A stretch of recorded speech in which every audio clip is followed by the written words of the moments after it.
Nerds International proudly presents... So I farted on a child in Japan. What, on purpose? Yeah, no, not on purpose. Basically, I was in the Pokemon Center in Hiroshima, and I was looking at some stuff, and a child passed behind me, and I needed to fart at the same time that he passed behind me. Wow, Bulbasaur! Yeah. And then I decided, I was like, I had to let out a fart, and then he passed behind me, and as I did it, I thought it was going to be silent, and then it wasn't, and I let it out, and it was like a proper... And did the kid go, hey? Thankfully, the kid didn't like react in any way, but I knew he knew.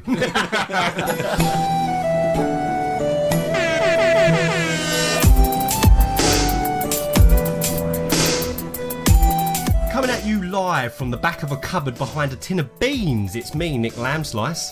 Me, James Pumpkin. And me, Harrison Hunt, aka Goldtooth Kenny.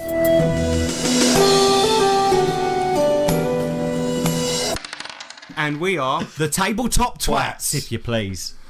And this is a tabletop RPG podcast all about tabletop RPGs. And I've been away for a couple of weeks, so obviously we had a couple of bonus contents come out. So cheers, guys. Not at all. Well good stuff. Really good stuff. But obviously, because I've been away in Japan, I've got you guys a couple of gifts. Yay. First of all, Nick, I'll start with you. Hurrah. He's been laying low, hasn't he? The check heat. That out. Whoa, and a call. Whoa! So this is a special dice. You're not really going to understand any of what's written on it. But what this is I went to a Hayao Miyazaki, I can never pronounce his name right, exhibition at the Hiroshima Museum of Art, I think it's called. Yeah. And so this dice helps you decide which Miyazaki movie to watch. So he's the guy that did a lot of Studio Ghibli movies.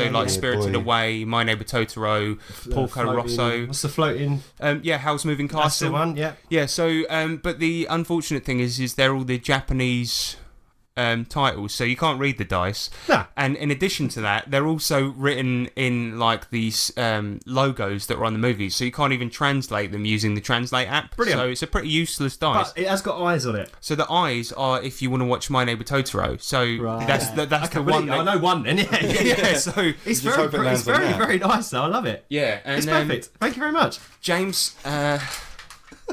There's a gift for you there. What you got? It's in a lucky bag. So first of all, it's been presented in a bag that looks like it's covered in clovers. Well, actually, why don't Nick, you open the gift for him and you try and figure out what it is. Goodness, all right. Cool, let's go. Just read out what it says. Okay, so it almost looks like a missile, a red missile with silver stripes over it, and it says Tenga, new adult concept. Oh my goodness, is this a fleshlight? You figured it out. It is, isn't it? At least it's in the packet. It's covered in like cling film. Are they just taking it back and then wrapped it up again? You know, the funny thing is about it was a return. This one, because he got it a bit cheap. So this is a Japanese fleshlight. This is RPG related because obviously, you know, being an RPG player, it can get very lonely. That's been a bit generous to you. That's a bit of a generous girth on there, though, isn't it? Yeah. Right, a bean in a bucket. It says, oh, fucking hell, right. The entire text on it reads, Tenga, new adult concept. Be positive. Be smart. Be free. Pleasure the way it should be. Fuck a tube. And then it says, Deep Throat Cup. No.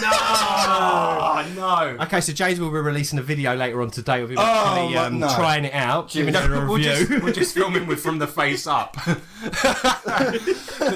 funny thing is when I went to buy that, you were supposed to buy it on the floor you bought it at because they had like an adult floor in this department store. Don't cross-contaminate. Yeah, but we couldn't find the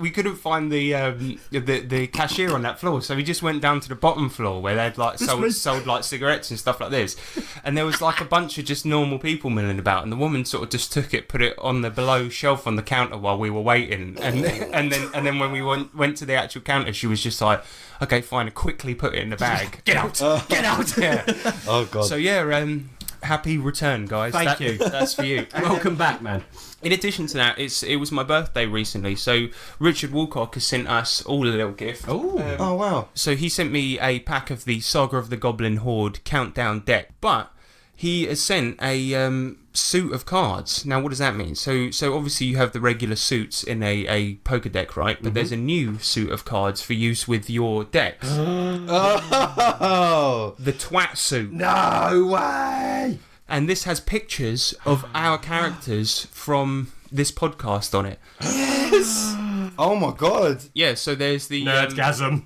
yeah, so there's the Heart of Twats, the Diamond of Twats. Yes! Now the countdown deck goes all the way up to 60. So My yeah, icon's got a beard on it! yes. So yeah, these are amazing. So they even have Wow. little symbols on it, so that you can use them to tell stories in the game and things like this. A bit like the story cubes, and yeah, they're absolutely amazing. So that's they're not amazing. they're not exclusively for Savage Worlds, but they can be used for Savage Yeah. Worlds. Oh, So- Richard, I love you. And I've Yeah. already got the deck, so I'll put it straight Same. in. We've all Amazing. got the deck, and now we've all got the twat. Richard, Expansion we're not pack. worthy. We're not worthy. That's amazing. Thank you so much, Richard. Oh my god, thank you. Yes, So yeah, it's a pretty good episode so far. Wow, In terms of yeah. gifts. I got tingles. Yeah, we got fleshlights, we got new suits for decks, we got dice that you can't read. Oh, it's all going on down here. Right, That's and with amazing. that, let's get on to what we've been playing with what we've been slaying. Oi! Yeah? What you slaying? Yeah, do you like it? We were there. He wanted an ice cold. Yeah, because they had like a cooling one. And limited edition black one. Yeah, the limited edition black one was like, I don't know what it did differently, but it was really weird, man. Well, I think it was limited edition packaging. What was the website? Alright, let's get into right, so what we've been slaying. Let's talk about Fallout, because I was away for one of the games and it sounded like some really weird stuff happened. So we've been playing Savage Fallout, GM'd by my brother Sean. And first up, what happened in the game while I was away? Because we had a mission where we were supposed to go to a prison, sort out all the rioting there, and we kind of did that. But then We're also meant to find this lesbian's other half. That was that was like an extra side bit. Our main task, wasn't it, was to go into the prison, and basically it was being overrun by the prisoners that had broken out, and like almost like a militar called the Red Wings had asked us to do it. So we went down there, didn't we? Yeah. All right. yeah, well, we sort of went all right. My character got smashed by a Except for super that. mutant and died. Yeah, that was it. But other than that, we broke out a bloke called Goldtooth Kenny. And he was in solitary confinement at the time. Yeah. Yeah, he's an absolute psychopath, and now he's part of the team. He's my new character. Brilliant. Yeah, but during whilst Harrison was away, well, basically loads of shit went down at the prison, and they were writing like crazy.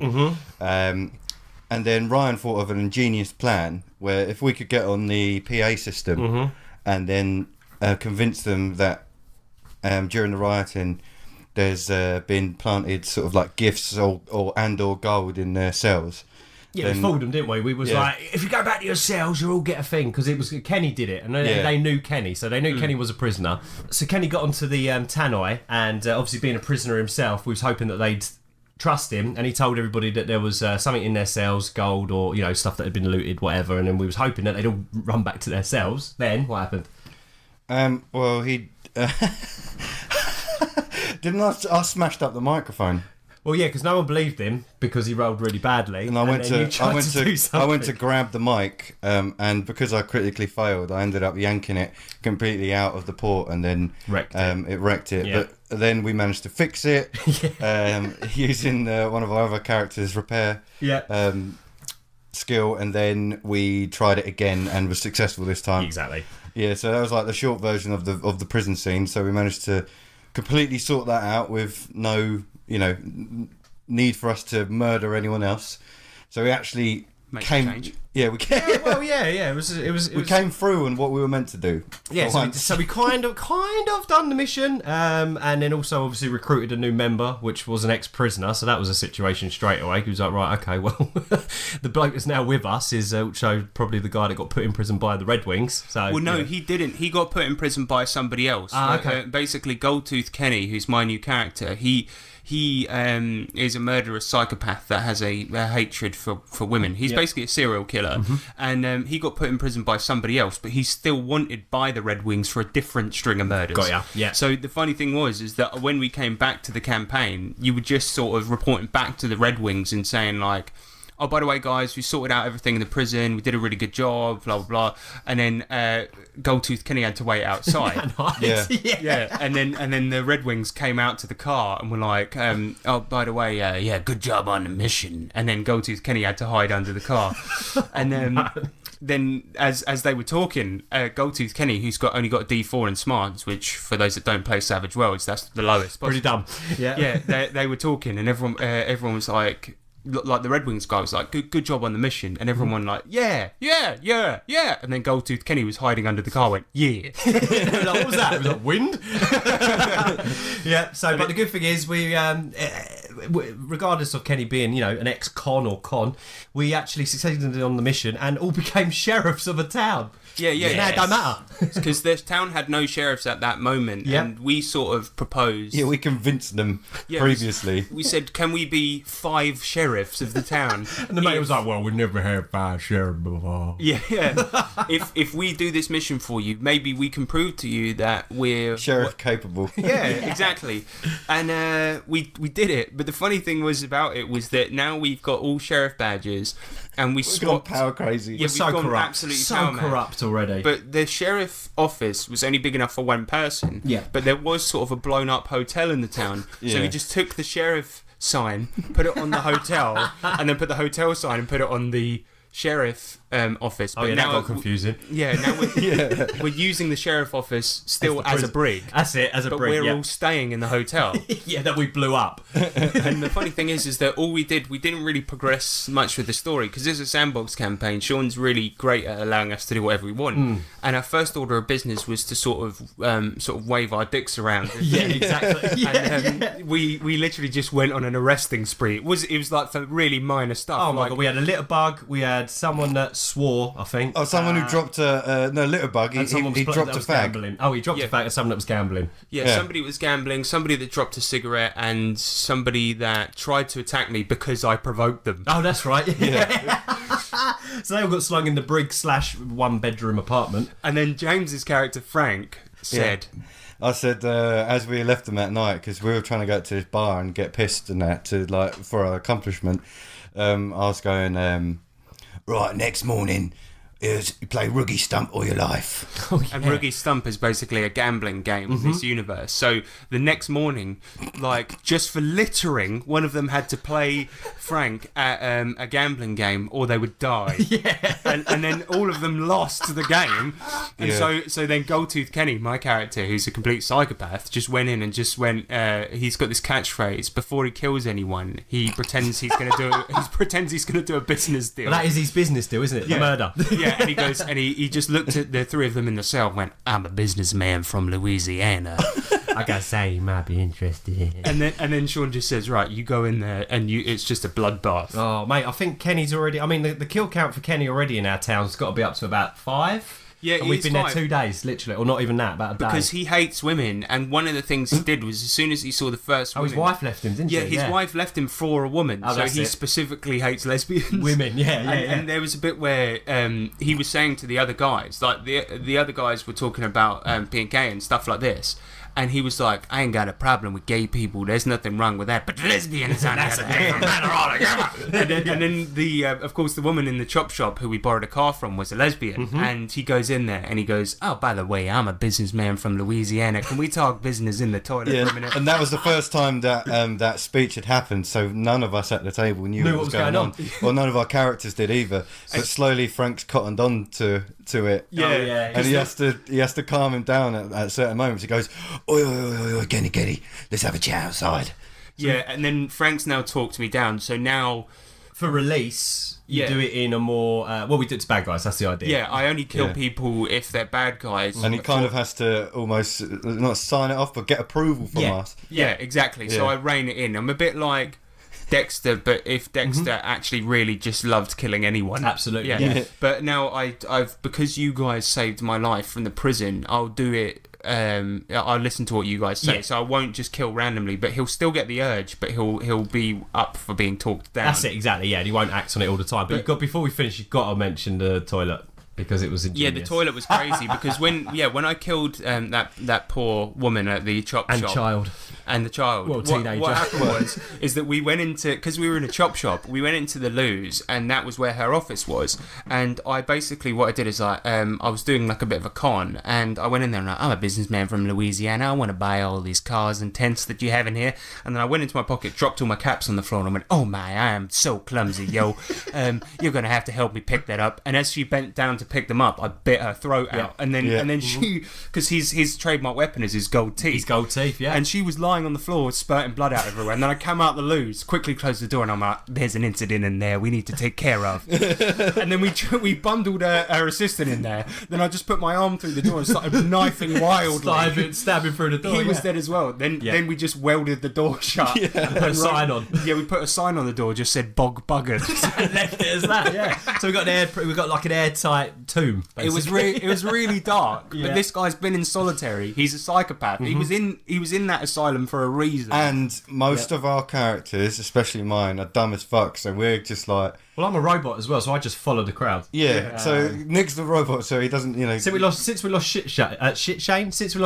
Shane, the whole kind of we've just kind of fallen apart. Yeah. In a good way. Well, I wanted my character to be a bit of a liability, because you have just picked up a guy from a Absolutely, mental yeah, institution, completely makes sense. and also this is Fallout. So yeah, I know he's proper dark, but that's kind of the way I wanted to play him, because he's legendarily bad in this. Like, there's songs been written about him. He's that much of a slasher. Do you know what I mean? Mate, I loved it. I mean, when you was away, I had the pleasure of playing him for one evening, and boy, is he fun. yeah, Nick did a really good job. But yeah, I'm hoping for him to be redeemed at some point and hopefully become good. But at this point, I'm not seeing it. Well, he's good. He's just got a twisted idea of good. yeah. Like, I liked it when he got given the sheriff's badge, and the guy, the sheriff, the mayor of the town was like, "I just need you to use your moral compass," and he was like, yeah, and then put the badge on his chest, not on his t-shirt, on his chest. yeah, he just pinned it into his skin.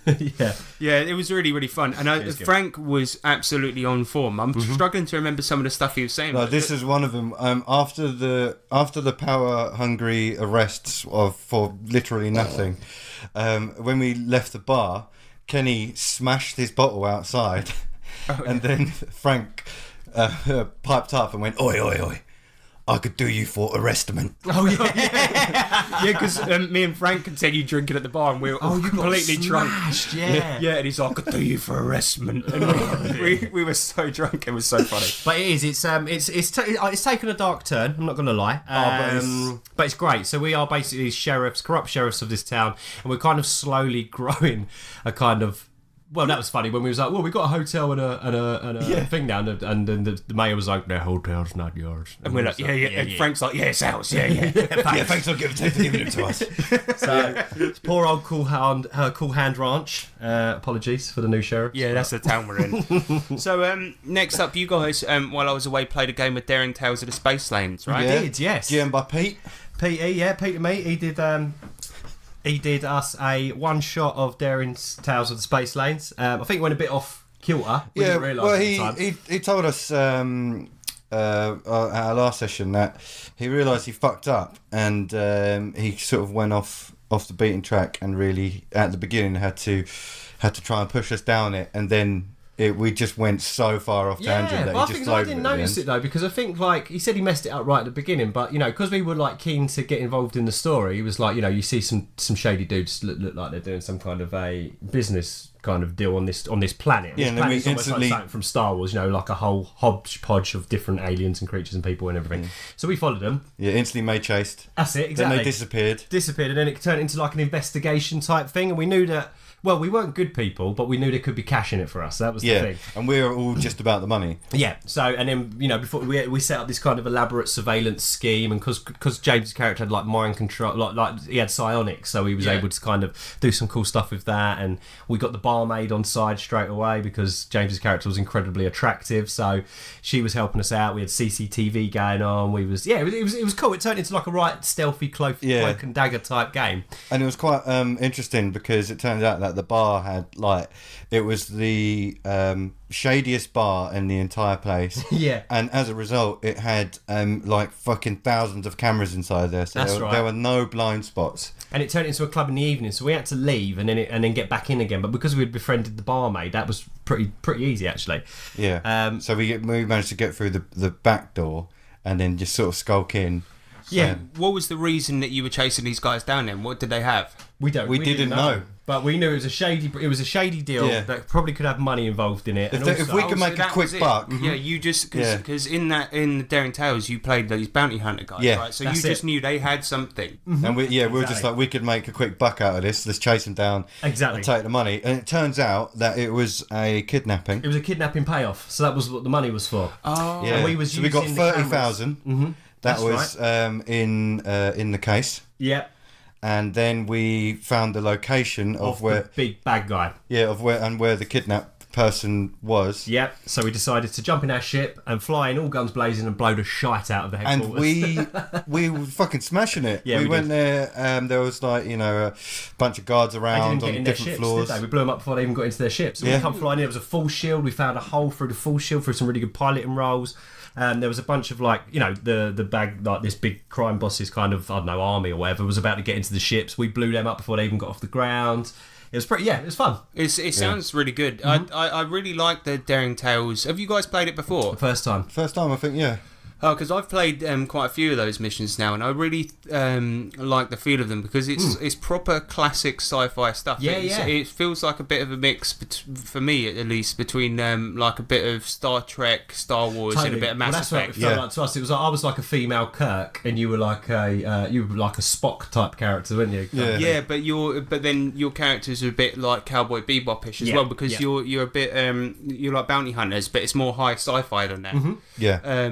So yeah, I always like those adventures. I always have fun when I play them. It was good. I really enjoyed it. One of Pete's favourite things to run. So, Yeah.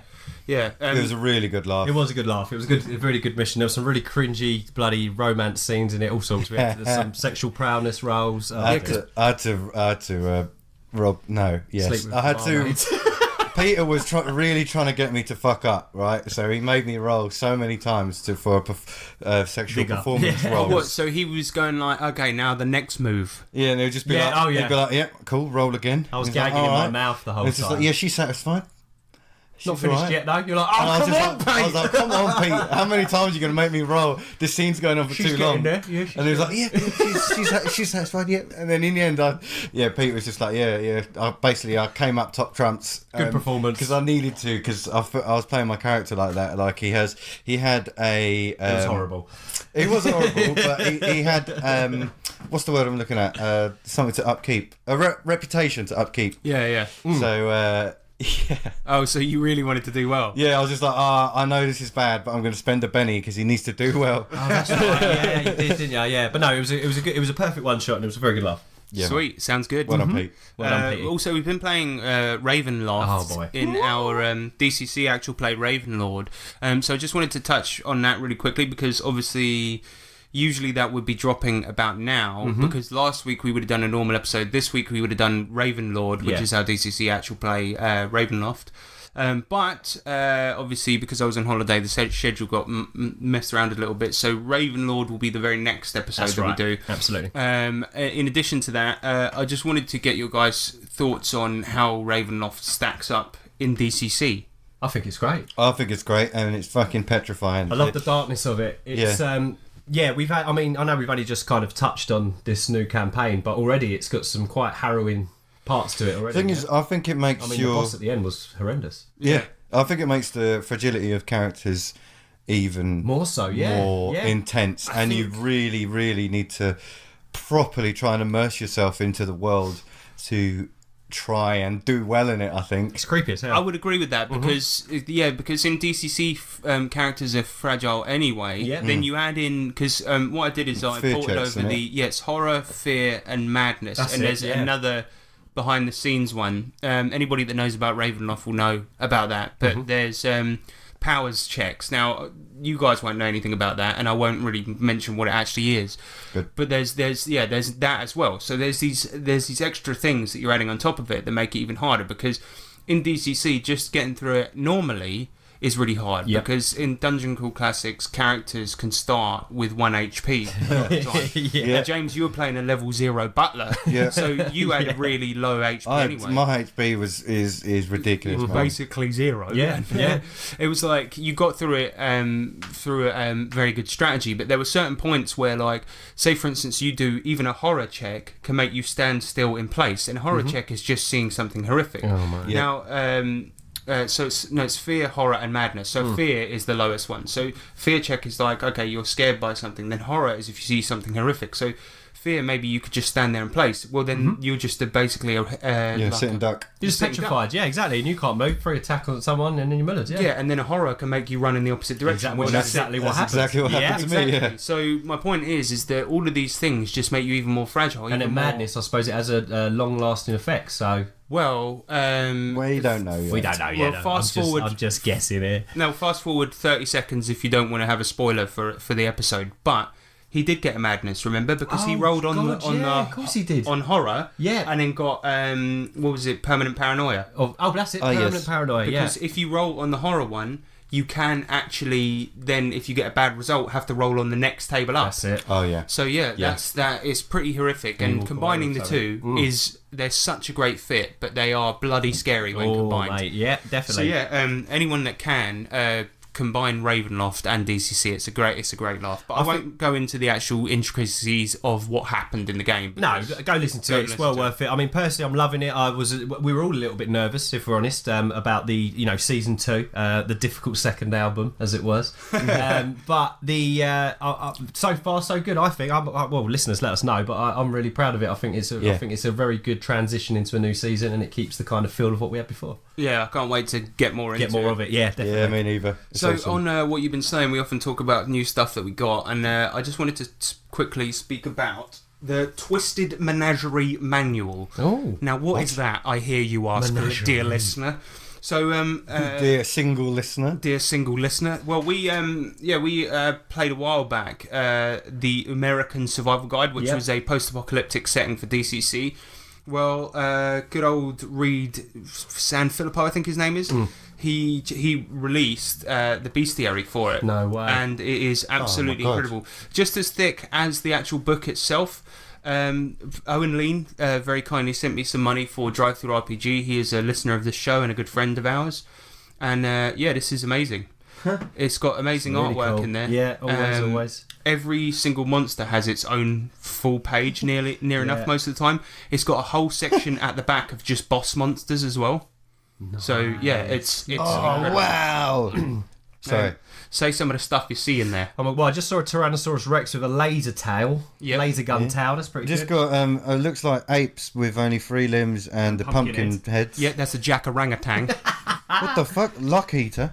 Oh my god, that looks like some kind of big insect type thing wearing a lab coat. Yeah, and it eats luck. Oh right, yeah. Yeah, so it actually eats your luck stuff. Wow. Oh, grim. But you can get it on Lulu, you can get it on Drive Through RPG, and it's an amazing book and so worth it because all the monsters on there. And as I say, has a section at the back just devoted to just bosses.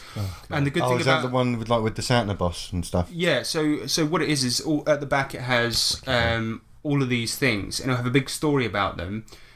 Ways you can put it into the game, and then these monsters are like more detailed than all the others. Yeah. So you've got like the Armageddon dragon, a guy called Rojo Radfink, which is look at this guy. He's Oh my basically God. a gigantic dinosaur thing riding a truck like it's a bike. Oh, it's so creative. Yeah, so like really really worth. Check that out. That is so cool. Check that the fuck out. Yeah. Can't recommend it highly enough. Nick, Misspent Youth. Yes, so I was on G Plus the other day and started talking to a very nice man called Robert Bowl, I believe. Sorry if I've got your name wrong. And he's actually a publisher, writer of what looked like a really cool book. So I looked a little bit into it, and it seemed right up my street. So I bought it straight away. It's Teenage Rebellion in a Fucked Up Future. Wait, it's got swearing in it. Yeah, mate. Oh no! Loads of swearing. Oh no! We don't condone fucking swearing. I'll take it back. So there's a little quote on the front. If you want a picture of the future, imagine a boot stomping on a human face forever. George Orwell.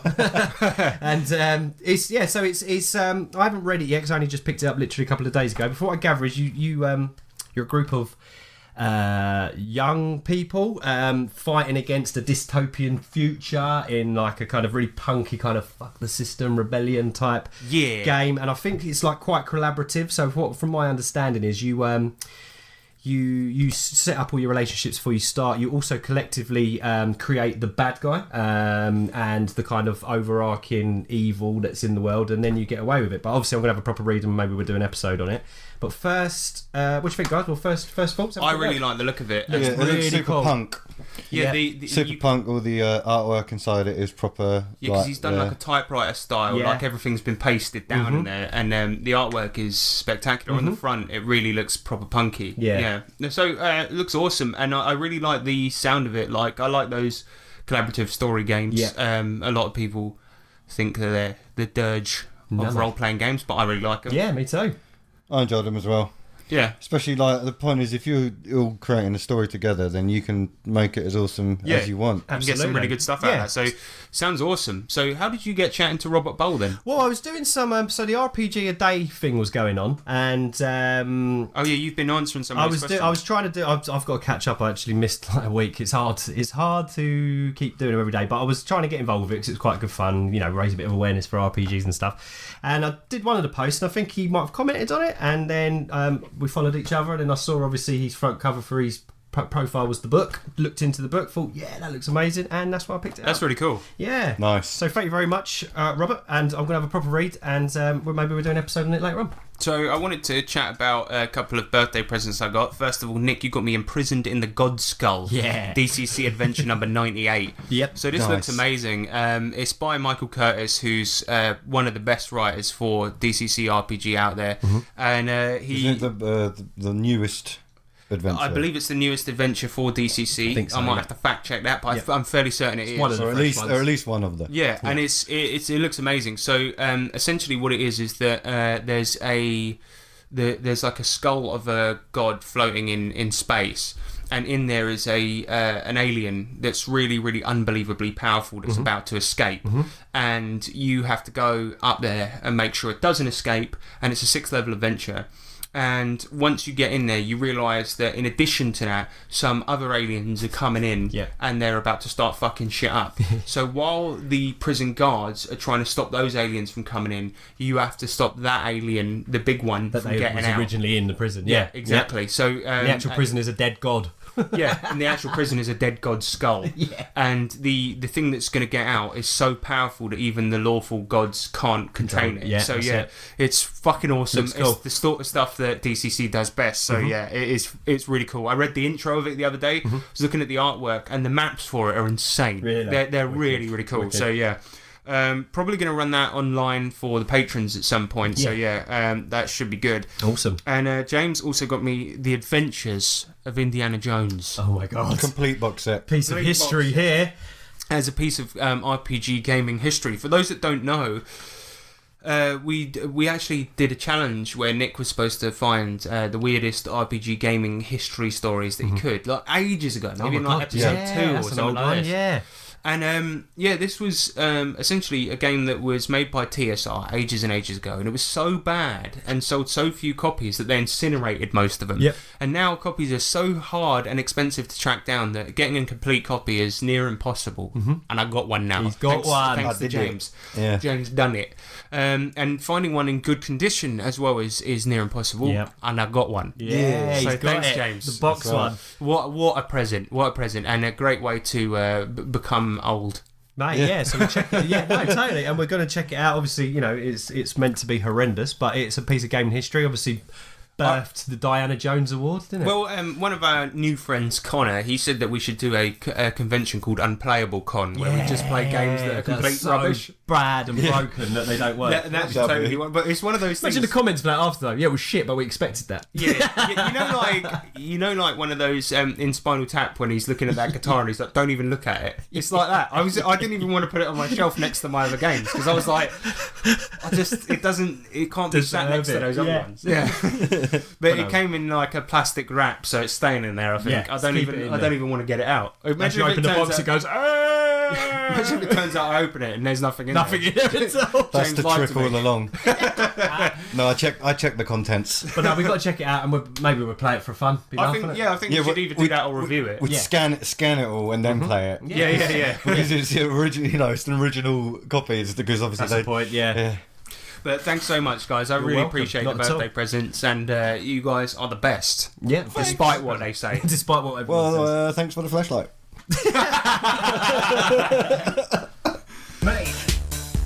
Subject. Main. Subject.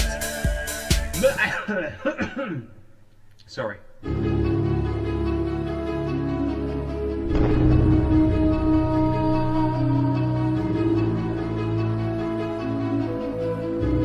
Have you ever longed for adventure, challenging the unknown, with courage that laughs at danger, surviving desperate situations and battles to the death?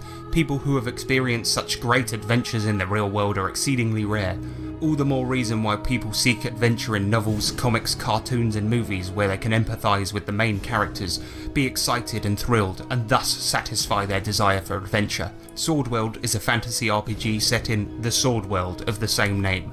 It is a world without electricity, cars, planes or cell phones, an ancient world brimming with danger, but this is a world where magic exists.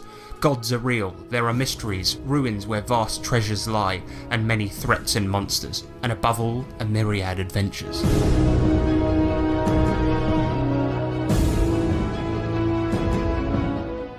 That's right, lads. We're talking about Sword World today. Sword world. Is it just where a world where swords walk around? Yeah. Just ching, ching, ching, ching. Hello, mate. I'm a sword. I'm a rapier. No. We're talking about today Sword World 2.0, aka the Japanese D&D, hence the episode name. But as you guys know, I recently went on a trip to Japan, and while I was there, I visited some RPG shops, one in Tokyo and one in Hiroshima, and it was called Yellow Submarine. I don't know why it's called that, but there's probably a reason for it. But anyway, They like the Beatles. yeah, probably. But while I was there, I sort of I asked in those stores, like, what was the most popular games that are being played at the moment, and essentially there's a publisher in Japan called Group SNE, which is like the big RPG publisher in Japan. They publish this game Sword World. They publish Tunnels and Trolls, which is really, really popular in Japan, and the third most popular, they said, was Call of Cthulhu. Oh, wow. And I believe one of the reasons for this is because Japan is like a collectivist culture, and if you can collect loads of things for a game, then that drives a game. Right. And Sword World has loads of stuff published for it. It's a fantasy game. It has loads of modules, loads of this, that, and the other, as does Call of Cthulhu. In Japan, they have all of the adventures that you can buy here, and it's relatively cheap to get. And then they've got loads of cheap third-party adventures as well. Nice. Same goes for Tunnels and Trolls, and same goes for Sword World, which we're going to talk about today. And as a result, those are the most popular, not D&D. D&D was available there. I saw the Japanese versions there, but I asked them, and they said Sword World was hands down, this is the one everyone's playing. Wicked. And in Hiroshima, we asked to take some pictures up in their gaming room, and everyone was playing games up there. And I asked them what they're playing, and the bloke said Sword World. Everyone's playing that, except for one table where people were playing a card game, which I couldn't sort of fathom what the bloke was telling me. I didn't know what he was saying, but it's some anime type card game. Yeah. But yeah, so that's what we're going to be talking about today, Sword World. It's basically the Japanese answer to D&D. It's been going for a long time. It had a version 1 where the story was very, very different to the one we're going to be talking about today, but 2.0 is the one that's going at the moment. I believe that they've got a 2.5 edition that's just come out, but it's not really got its legs yet, so that's not what we're talking about today. We're talking about 2.0. It's got loads of supplements, it's got loads of material for it. And while I was out there, I picked up the main book, I picked up the cloth map, I picked up the starter box, I went all in, motherfuckers. Yeah. So yeah, let's get on with it. So first off, the name of the game, Sword World. Why is it called that? Is it just a bunch of swords walking around on two legs? No. Sword World is the name of the world you play in, kind of. The world is called Raxia, but it came into existence by 3 swords called the Swords of Creation. hence the name. Raxia, the book explains, is exactly like ours during the medieval period, except for a few key details. Gods exist, magic exists, races other than humanity live side by side, and there are monsters everywhere the second you leave your village. But other than that, exactly the same. Okay, yeah. So, pretty much the same. Yeah. You see, 300 years ago, the world of Raxia got really fucked up and went all apocalyptic because of something called the Diabolic Triumph. So it's kind of similar to like what Theresa May's done in her country, you know what I mean? Hey, come on! Hey, Politics, hey, politics! Come on, son! This was basically a worldwide invasion by a bunch of devil evil races who united to form an army, which they called the Barbarous. This evil army was so completely good at its job that all the good bipedal races were basically completely fucked.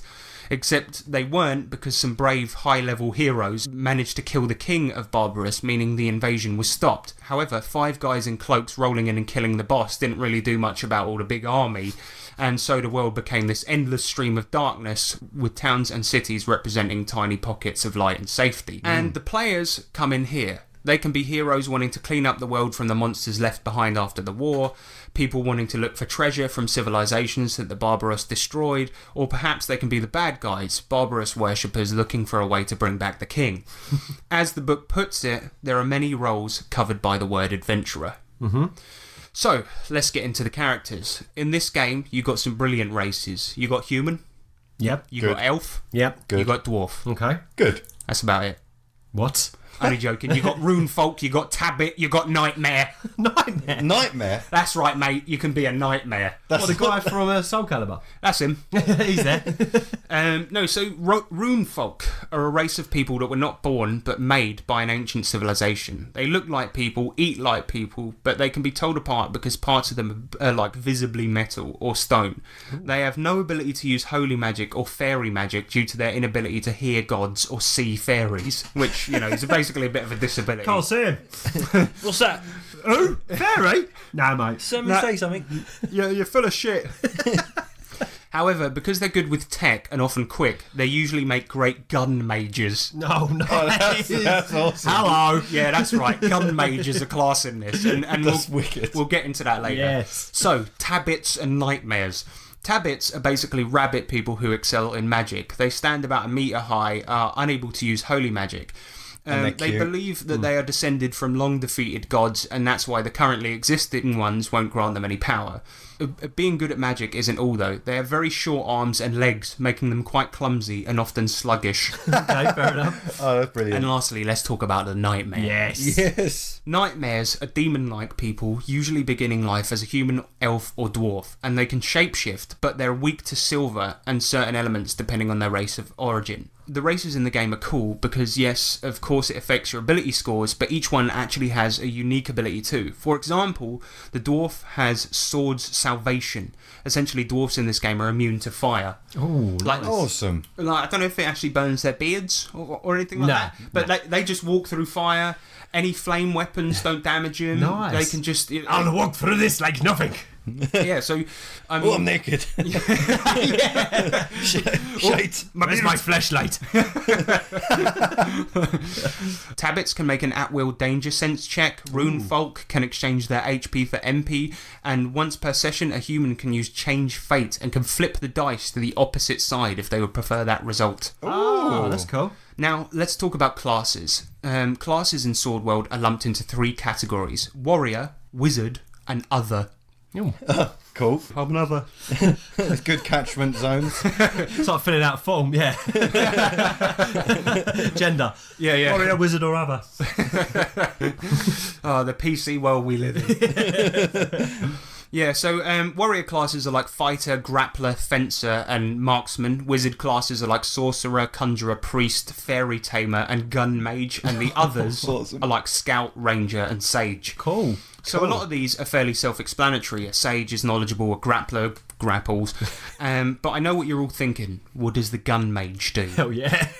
They use a magisphere to combine magic and technology into magitech, so they can create magical bullets, grenades, bombs, and that kind of thing. Nice. With the character creation, each character is determined thusly. Determine race, then determine starting class, then roll ability scores. You'll get given a bunch of starting XP based on your choices, then you use that XP to either buy levels in the class you have or buy levels in other classes. One thing to bear in mind though is that your HP is tied to your adventurer level. This is the value of the most leveled up class you have. Additionally, your adventurer level is added to pretty much every role you do, and even the book suggests, to begin with, leveling up one class at least once, rather than having a bunch of different ones. Okay. So that means that your adventurer level is high, so that you can get some higher rolls out there. So it kind of makes sense. So the result is you'll often start at level 2 in this game, at least. Anyway, then you pick a combat feat, buy equipment, and bongus. You're ready to go. Yes. Good. So, as you may have noticed, that means this game uses XP, and I know that means loads of people are switching off already, but trust me, it's nothing like D&D or Pathfinder. It's simple here. You get 1000 XP for completing a goal at the end of a session, and 500 if you get to the end and didn't manage to. Okay. And nice. Easy cool. maths. Yeah. yeah, exactly. It's nice and easy. And these points can be used to level up classes. That's it. Okay. That's all the XP does. Sweet. Oh, so it's very simple then. You also get the chance to gain ability points and honour points at the end of each session, becoming more and more powerful and famous depending on your deeds. And finally, you get a feat at the end of every odd level, so 1, 3, 5, etc. Yep. No matter what classes you have. So it's a slick, easy way of handling character growth. So yes, it has XP, but it's not like D&D or Pathfinder at all. So yeah, the character progression is really cool because like the way you handle your ability score level up as well is like if I've got it right, basically at the end of every session you roll a dice, and on the stats on your sheet, each one has a die roll number next to it. You just roll, and then you roll 2 dice, and then you get to pick one or the other. What other one do you prefer? Yeah. The higher one? Yeah. Well, no, it's like, so say for instance you roll a 1 and a 6. Yeah. You can say, okay, 1 is next to strength, 6 is next to intelligence. I forget what they call it in this, but yeah, then you just pick which one you'd prefer to add a point. Yeah, gotcha. More often than not, because of the way it's calculated in this game, that means the 1 point that you add won't mean that your bonus will go up straight away, but in a couple of sessions, You've got to work at it. It might do, Yeah, that's cool. good, yeah. Yeah. So, how do you actually play the game? Skill checks are really simple. If you buy a level in a class, you gain a number of skills. For example, a scout will get tracking, stealth, roll, hide, all of that shit. Yeah. So if you want to use those skills, you roll 2d6, add the relevant skill bonus, and compare it to a difficulty score, as well as your adventurer level, of course. And yeah, the DM comes up with the difficulty score. If you beat it, you succeed. Ski. And if you don't, you fail. Yeah. And if you don't have one of those skills, let's say if you want to use tracking but you don't have it, you just roll straight and add no bonus. Right, okay, so you nice. can attempt anything. Good. But you don't get the bonus to help you do it. Right. And fighting is also fairly simple. The warrior classes will give you the ability to hit things and to evade being hit with the accuracy and evasion skills. When hitting something, you roll accuracy versus evasion. If you win, you hit and you roll damage. Yep. Now, damage is quite odd in this game. Instead of rolling straight damage, you roll impact. You roll 2d6 against a table found on all character sheets or on a specific table for that weapon, and it gives you a result. It's simple and easy but weird. So a weapon might say it deals 10 impact, and you know that's a relatively weak weapon, but a 40 impactor, well, now we're talking. Okay, I see, yep. So, for example, I'll just get the character sheet out now. So it's on the bloody character sheet, which I'm stalling for time. So 10 impact. If I roll a 7, I'll do 3 damage. If I roll an 11, I'll do 6 damage. Right, Easy. okay. Nice. What dice do you use? 2d6, pretty much for everything in this game. Sweet. Nice. Yeah. I think they made it that way so that you can roll 2d6 and always have a really massive variant on like different amounts of damage you can have. Yeah. So it's actually pretty decent. Yeah, definitely. And of course, in this game there are spells too, which we'll talk about shortly, but first let's talk about Brawls.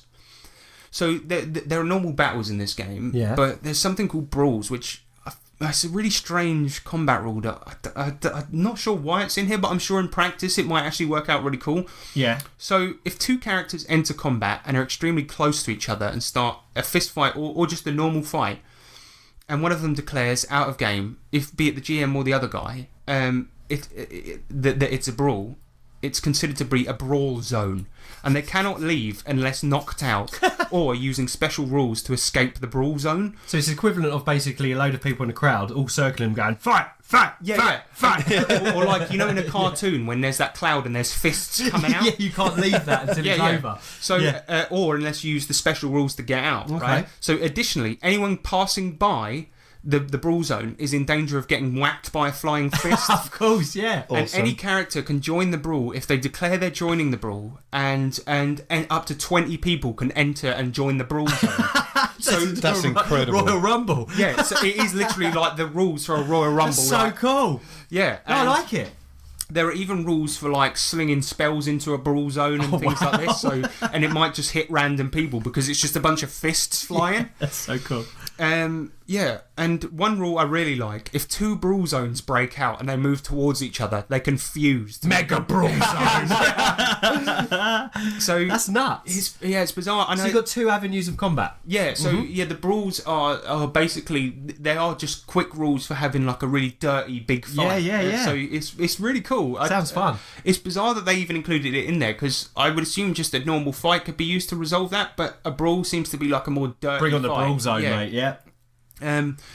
Yeah, very weird. I But like that. let's talk about magic. So magic in this game is fairly simple to use. If you buy a level in one of the spellcasting classes, you'll have the spellcasting ability and can use the spells of that class appropriate to your class level. So you can use, if let's say for example you buy level 1 of Gun Mage or Fairy Tamer, right?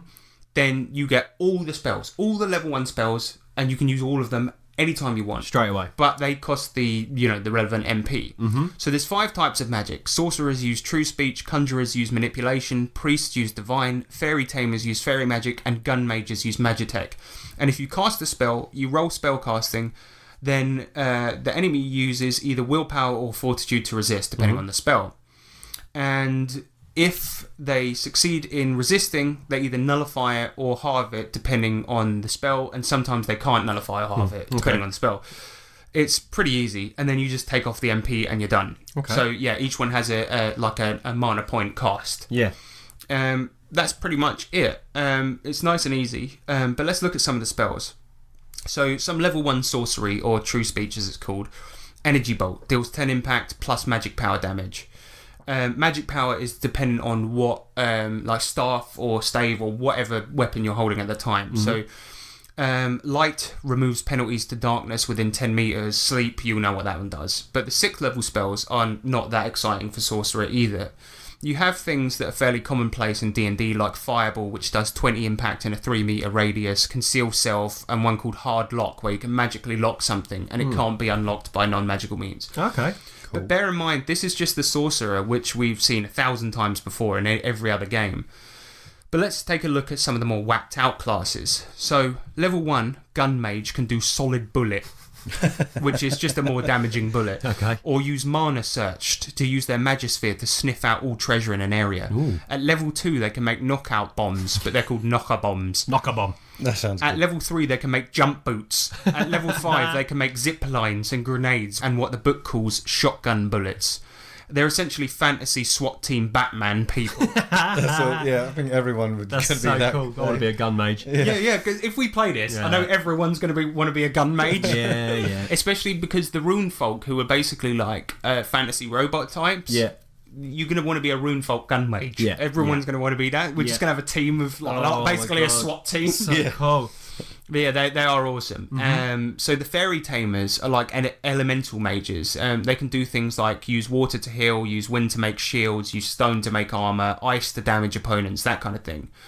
And that's essentially it. I mean, you know what the priests do. You know, it's the standard kind of thing. But the brilliant thing about this is that it really kind of pushes multi-classing. Yeah. So while the sorcerers do have your standard spells like Fireball, Conceal Self, that kind of thing, if you combine that with the fact that you can then also take a couple of levels in Gun Mage, and then you'll be slinging bombs at the same time, you'll be letting out a fairy that's got like a big wind spell, and then at the same time as that you can be healing your mate, but you'll be doing them at varying degrees. Do you know what I mean? It's pretty fucking cool. It is cool, yeah. That's pretty awesome. Playing a mage in this, no two mages are going to be the same. Exactly, yeah. Yeah. I like it. So, as I said, every class, no matter which class you are, gets a combat feat at every odd level, and the combat feats are pretty decent too. There's not too many, and not too many prerequisites either, but I'll give a few examples. Iron Wall, for example. When blocking, you can block 3 allies in the same brawl zone as you. Ooh, nice. So that means, you're is just a cool. big, beefy motherfucker. Taking the hits so your Yeah. mates don't, yeah. Just as long as they're in the same brawl zone. Yep. Even it doesn't even matter if they're... Even the Mega Brawl Zone. Yeah. it doesn't even matter if they're that near you. It means you're so quick and so tough. You're just like blocking for Yeah, it. you're just blocking wicked. all over the place. There's Power Strike, +4 to attacks, but -2 to evasion when you use it. And there's another one called Mana Strike. You can add magic power to your melee damage. Nice. So yeah, they're pretty cool, and they're quite basic. But the thing is that when you think about what they affect in the game and how that stacks up with the multi-classing, it's really, really. I just love this idea of a big brawl going on. You've got wizards firing off grenades. You've got big guys blocking. You've got, like you said, all the big cloud of smoke where it's all kicking up. It just sounds nuts. Yeah, and then there's a mage also. Just he can hit somebody with a staff, but he can do proper damage. With it 'cause he's got exactly. the Mana Strike. Yeah. It's like it's actually. These So it's things- like a glowing staff for that second one. He's striking them because it's Yes, the wizard doesn't need to be bad at fighting. Yeah, He exactly. but For he's- once. Yeah. exactly. It sounds like one of these brawl zones, although it's meant to be sort of like a sort of quick, dirty combat. It sounds like it can last forever because you could be like, oh, I'm gonna fucking One guy's blocking, sucking it all up. Yeah. I'm gonna throw a grenade, shoot that person, block this, heal my mate, and I love it. I would like to see how it works in practice, but I think it would actually be such great fun. Yeah. Okay, so looking at the equipment, nothing particularly amazing in there. Normal fantasy stuff. There's a lot of weapons, except there's a few guns, and of course they've got all of the like statted stuff for wrestling moves for grapplers, nice. which is pretty cool. So each one has its own impact score. They've got like for a headbutt, a kick, a throw, all of that, and then they've got different weapons for grapplers as well. Oh, right. So you don't just have to stick to doing stuff like that. Like you can get proper like new boots, things like this for kicking. Yeah. Which is pretty cool. Elbow pads for dirty elbow drops. Yeah, exactly. So the next part of the book is like the GM section, and it's all about the world. So Raxia in more detail. And I won't bore you too much with the details. However, there is one important thing I need to bring up. I mentioned before that Raxia was brought into existence by 3 swords. Well, these swords are called the Swords of Creation, and they're called Lumiere, Ignis, and Cardia. Essentially, when the world was formed, there was nothing on it, and these swords, whose origin is unknown, were used to create life. Basically, they flew about searching for intelligent life, got bored, and created the everlasting soul, essentially making the first ever human. Anyway, the swords themselves then did a bunch of shit, got wielded by people and used in wars and stuff. But Cardia, the 3rd sword, didn't want to be involved in such evil, and so she decided to kill herself and exploded into 1,000,000 pieces. what? Unbeknownst to her, however, the pieces of Cardia are now scattered all over the place and give people great power and are used for good and evil and are simply called sword shards. Sweet. However, I mentioned earlier that there's something in this game called honour points, and they're basically fame points. Well, one of the fastest ways to gain honour points is to retrieve sword shards and hand them into the authorities, or to sell them at shops, and then you'll be like, holy shit, this guy retrieved a sword shard? He must be badass. Yeah. And additionally, there are many threats about in the world, be it bandits, goblins, whatever, that have found these shards and are now like really beefed up. Oh man, So like you could fight a regular goblin, but he's got one of these sword shards, and now he's just like a big beefy motherfucker. Yeah. Like, you remember that Big big Hulk. Family Guy with that pig that's like really? Oh, yeah. He's like oink. Oink, yeah. Yeah, you might like you could even have that if you wanted to. Oh mate, the creativity you could do with that as a GM writing the game as well. You know, something really pathetic's got hold of a sword shard, and now it's like a menacing adversary. It would be interesting to watch the players unfold of it if they found sword shards and chose to Being go, greedy over it as well, fighting over it. Yeah. Either to go for the fame or to just keep it and reap the And benefits. be more powerful. That's yeah. exactly what it is. So that's what I like about it. It creates an interesting dichotomy because the either the infamy or the fame is a really handy tool in itself, because handing it to the authority, if the police like you, well then that's a good thing, because It's really favourable, isn't it? but then also just holding it back for yourself well then that power is really handy. Yeah. But then if somebody finds out, if the authorities find out that you've been keeping it, well then you're going to be in trouble. So your fame's going to go down. Even if you're doing it for good reasons. Yeah, you've not had. So you had. So they're supposed to be handed into the authorities when found. Right. Yeah. What's the idea in handing it into the authorities? Do they have an ultimate goal, or is it just? Well, they just Keep them safe, I suppose. they want to keep them safe and stop them from falling into the wrong hands. Okay. So yeah, but Right. then you will also become legendary warriors because you've handed it in. Or imagine if you're the dudes that want to bring back the war and you're collecting shards, and that's your job. That's your quest, is to pick them up to get more powerful, so you can bring back bring back the evil times or whatever it was. Yeah, before. and so you could use them to do a ritual to bring back Barbarous. Yeah, exactly. Yeah, so there's so many possibilities for stories within that. I mean, I know that with D&D, one of the appeals is that there's so many stories that can be told, and that the world is so open, and the same goes for Sword World, really. But it does have quite an interesting narrative to it. And Yeah, I like it. I really enjoy that about it. And the very last thing really is that the bestiary at the back is really, really decent as well. You've got all the classics in there: Kobold, Gremlin, Medusa, Killer Octopus, Ghoul Mage, Flabby Golem. Oh, of course. All the greats. Flabby Golem. Flabby Golem. No joke, Flabby Golem was one of the things in there. I'm fairly certain it's not a mistranslation because the translation is fantastic here. So yeah, Flabby Golem, all the greats. All the greats. So yeah, I mean, we've pretty much steamrolled through this book. It's not a small book by any means, but it is. It's not a budget It's small title. in thick. size. It's thick, but it's pocket sized. It's a pocket-sized book. The rule book is 400 pages, but it's actually a pocket-sized book. So you can pick up the original rule book for. I got it for about £7 in Japan, and that is about the long and short of it. What it is a simple game that allows you to do many different things. Definitely, yeah. A lot of stuff. So yeah, I'm really proud to own this. Yeah. But what do I'm you looking forward guys? to playing it. Yeah. Yeah. Well, for me, big gun mage obviously sounds absolutely incredibly Yeah, cool. I love definitely. that it's the multi-classing isn't. It's actually. It looks good. It's something that's not going to break the game. If anything, it It's brings like more to a it. core mechanic almost, isn't Yeah, it? and the brawling, the mega brawl, and all that. That's. I mean, I like. There's two separate types of combat. So depending on the situation, rather than your normal. Okay, we're going into combat initiative and all that. Now you've got two different dynamics. So is it a straight out fight, or is it a big pub brawl where everyone's getting involved? Yeah, because I think it differentiates between the strategy or a and mosh not. pit. You can play out a mosh pit. It seems like a very simple, elegant system, but then there's loads of things that you can add on top. So as I mentioned, Japan is a collectivist culture. So as we saw on the side of the spine here, this is book 1 of 29. Yeah. Yeah, So- one of 29.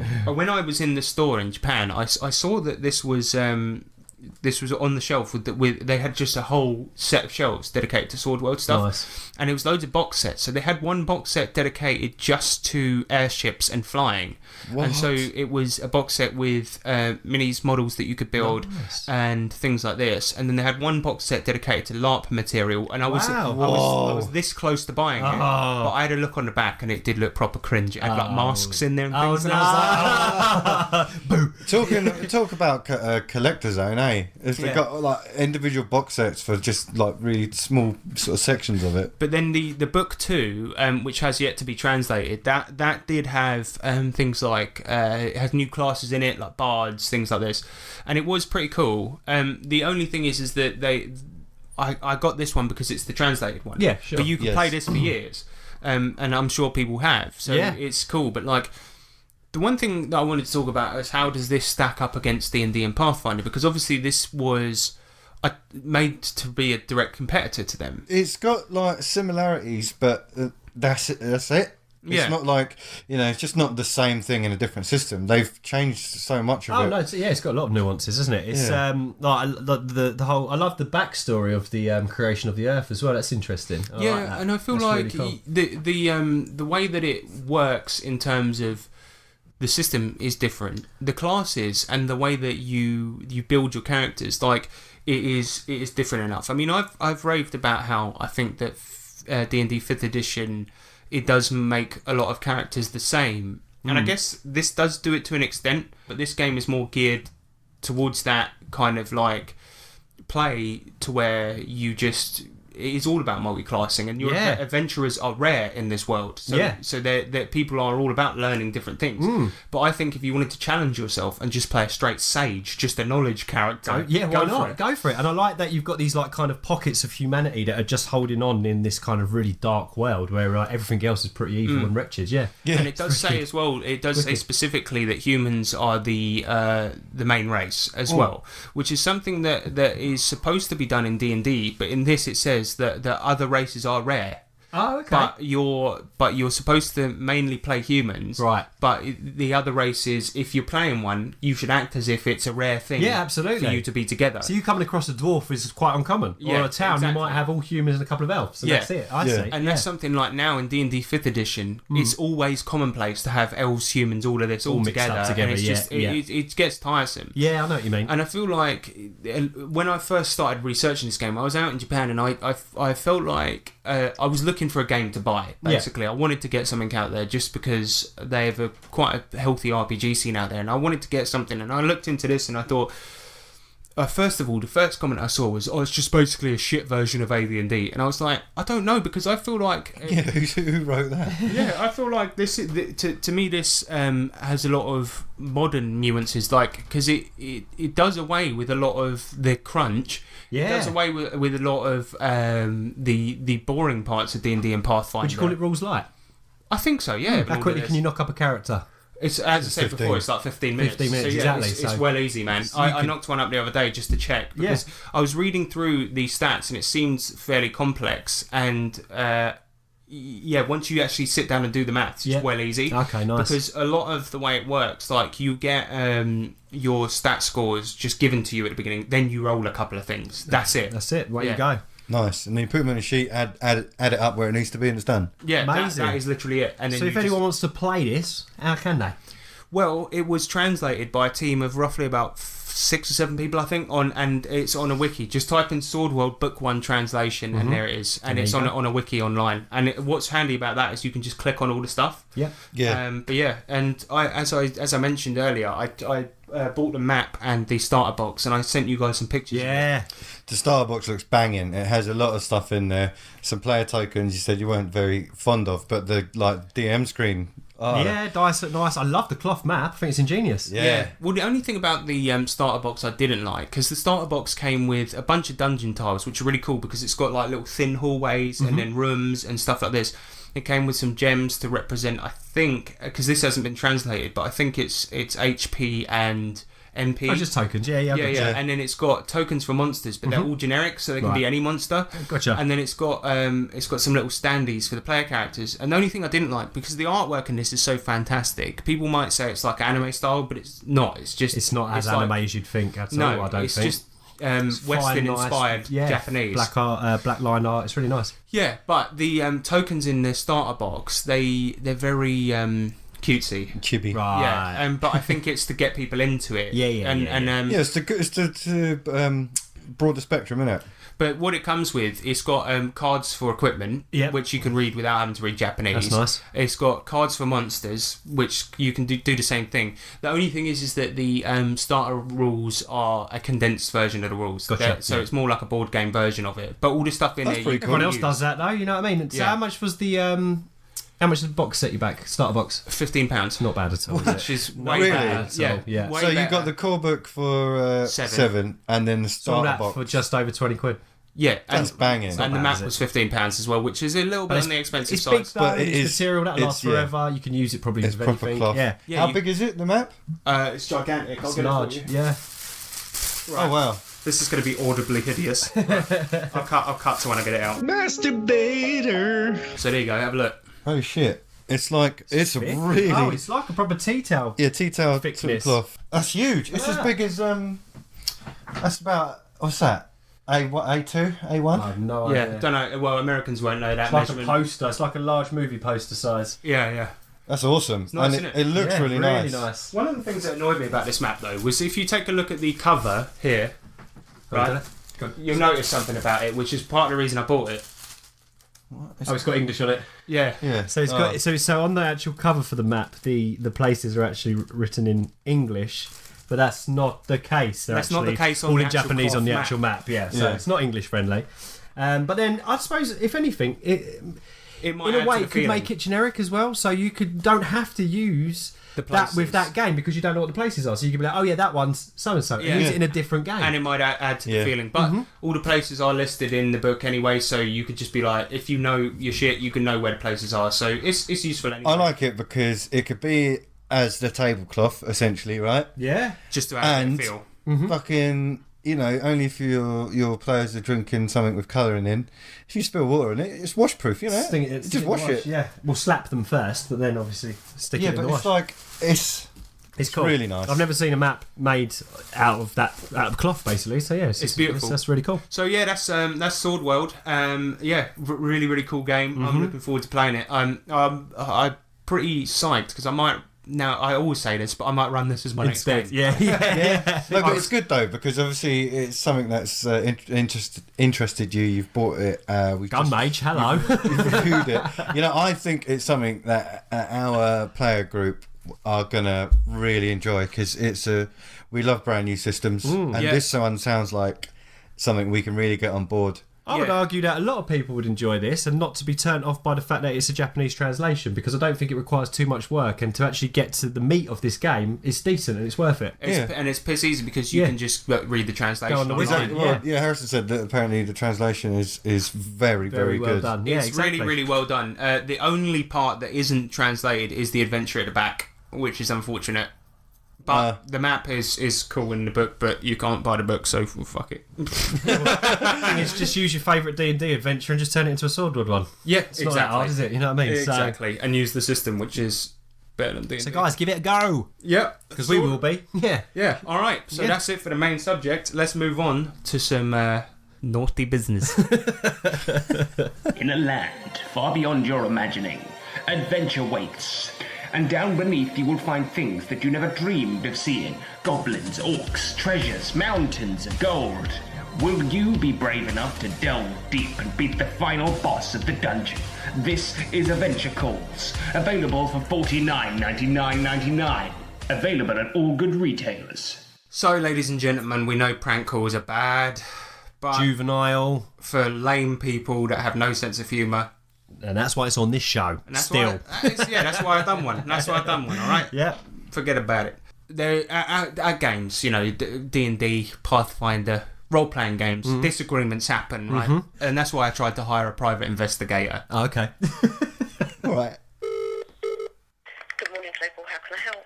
Hello, I'd like to hire a private detective, if I may. Okay. Do you mind if I just ask for some more information first? Absolutely. What service is it you're looking for? I'd like to investigate a friend of mine who has wronged me. Okay. Who was what, sorry? Who has wronged me. Oh, okay. No problem. And what information do you have? Do you have this guy's full name or do you have a last known address? And are we talking in the UK? Yes, he's in the UK, and I have all that information. His name is Devon. I call him Devon the Bastard. Oh my God. And are we talking debt related? Not debt-related per se, but he owes me big time. Let's just put it that way. Okay.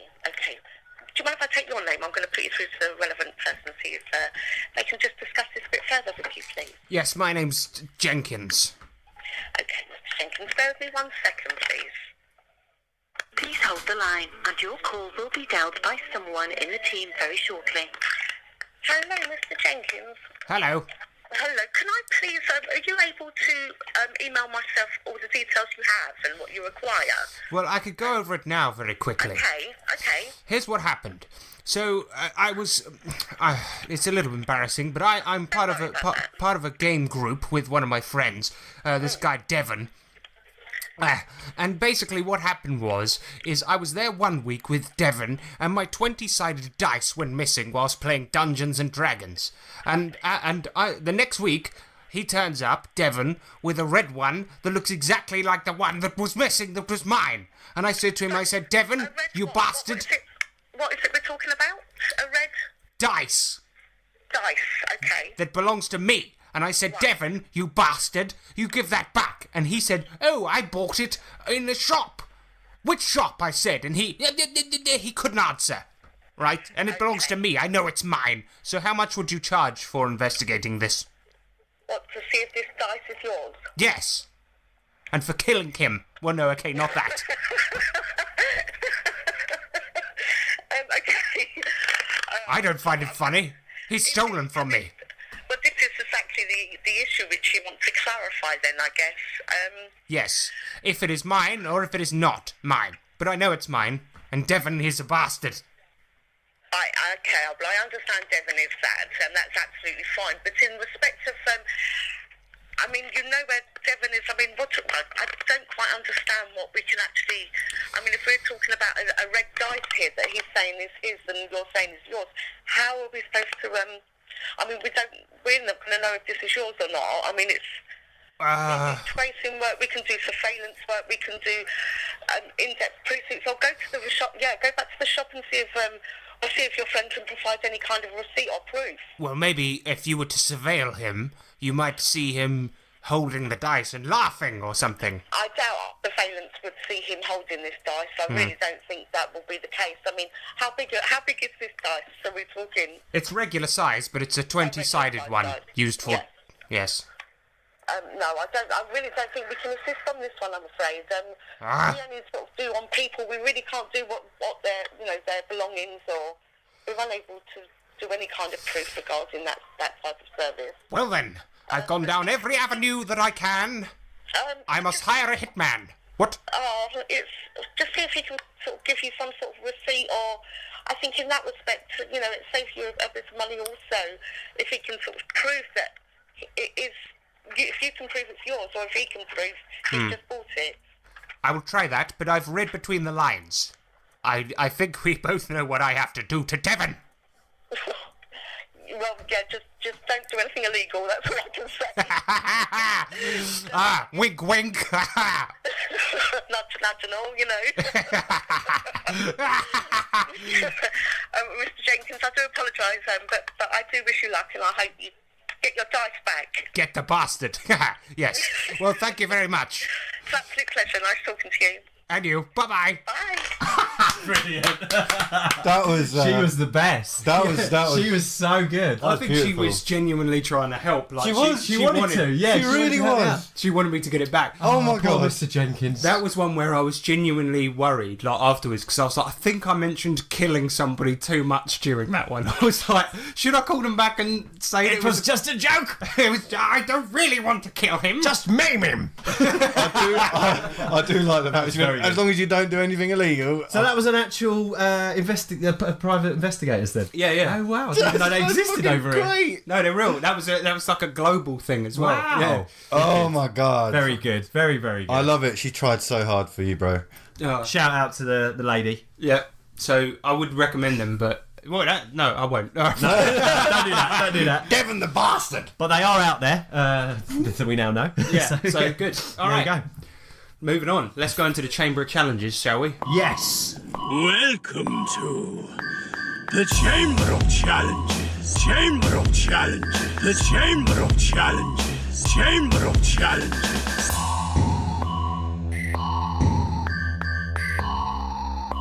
The Chamber of Challenges. All right. So this is the Chamber of Challenges, where we do challenges for each other relating to RPGs and such. So Nick, you got one, haven't you? We've got the classic, bringing back, dragging or blagging. Nice. So here we go. So in this dragging or blagging, I will read to you 4 answers, and you must tell me which the right one is. And the theme this time is Japanese tabletop role-playing games. Nice. Cool. Okay, so question point. number 1. Please identify the correct one. Dragon Half RPG, Dragon Man Forever 5000 RPG, Dragon Hearts High School Senior Year RPG, or Dragon Day Trials of the Broken Kingdom RPG. I reckon it's the senior year one. I'm gonna go.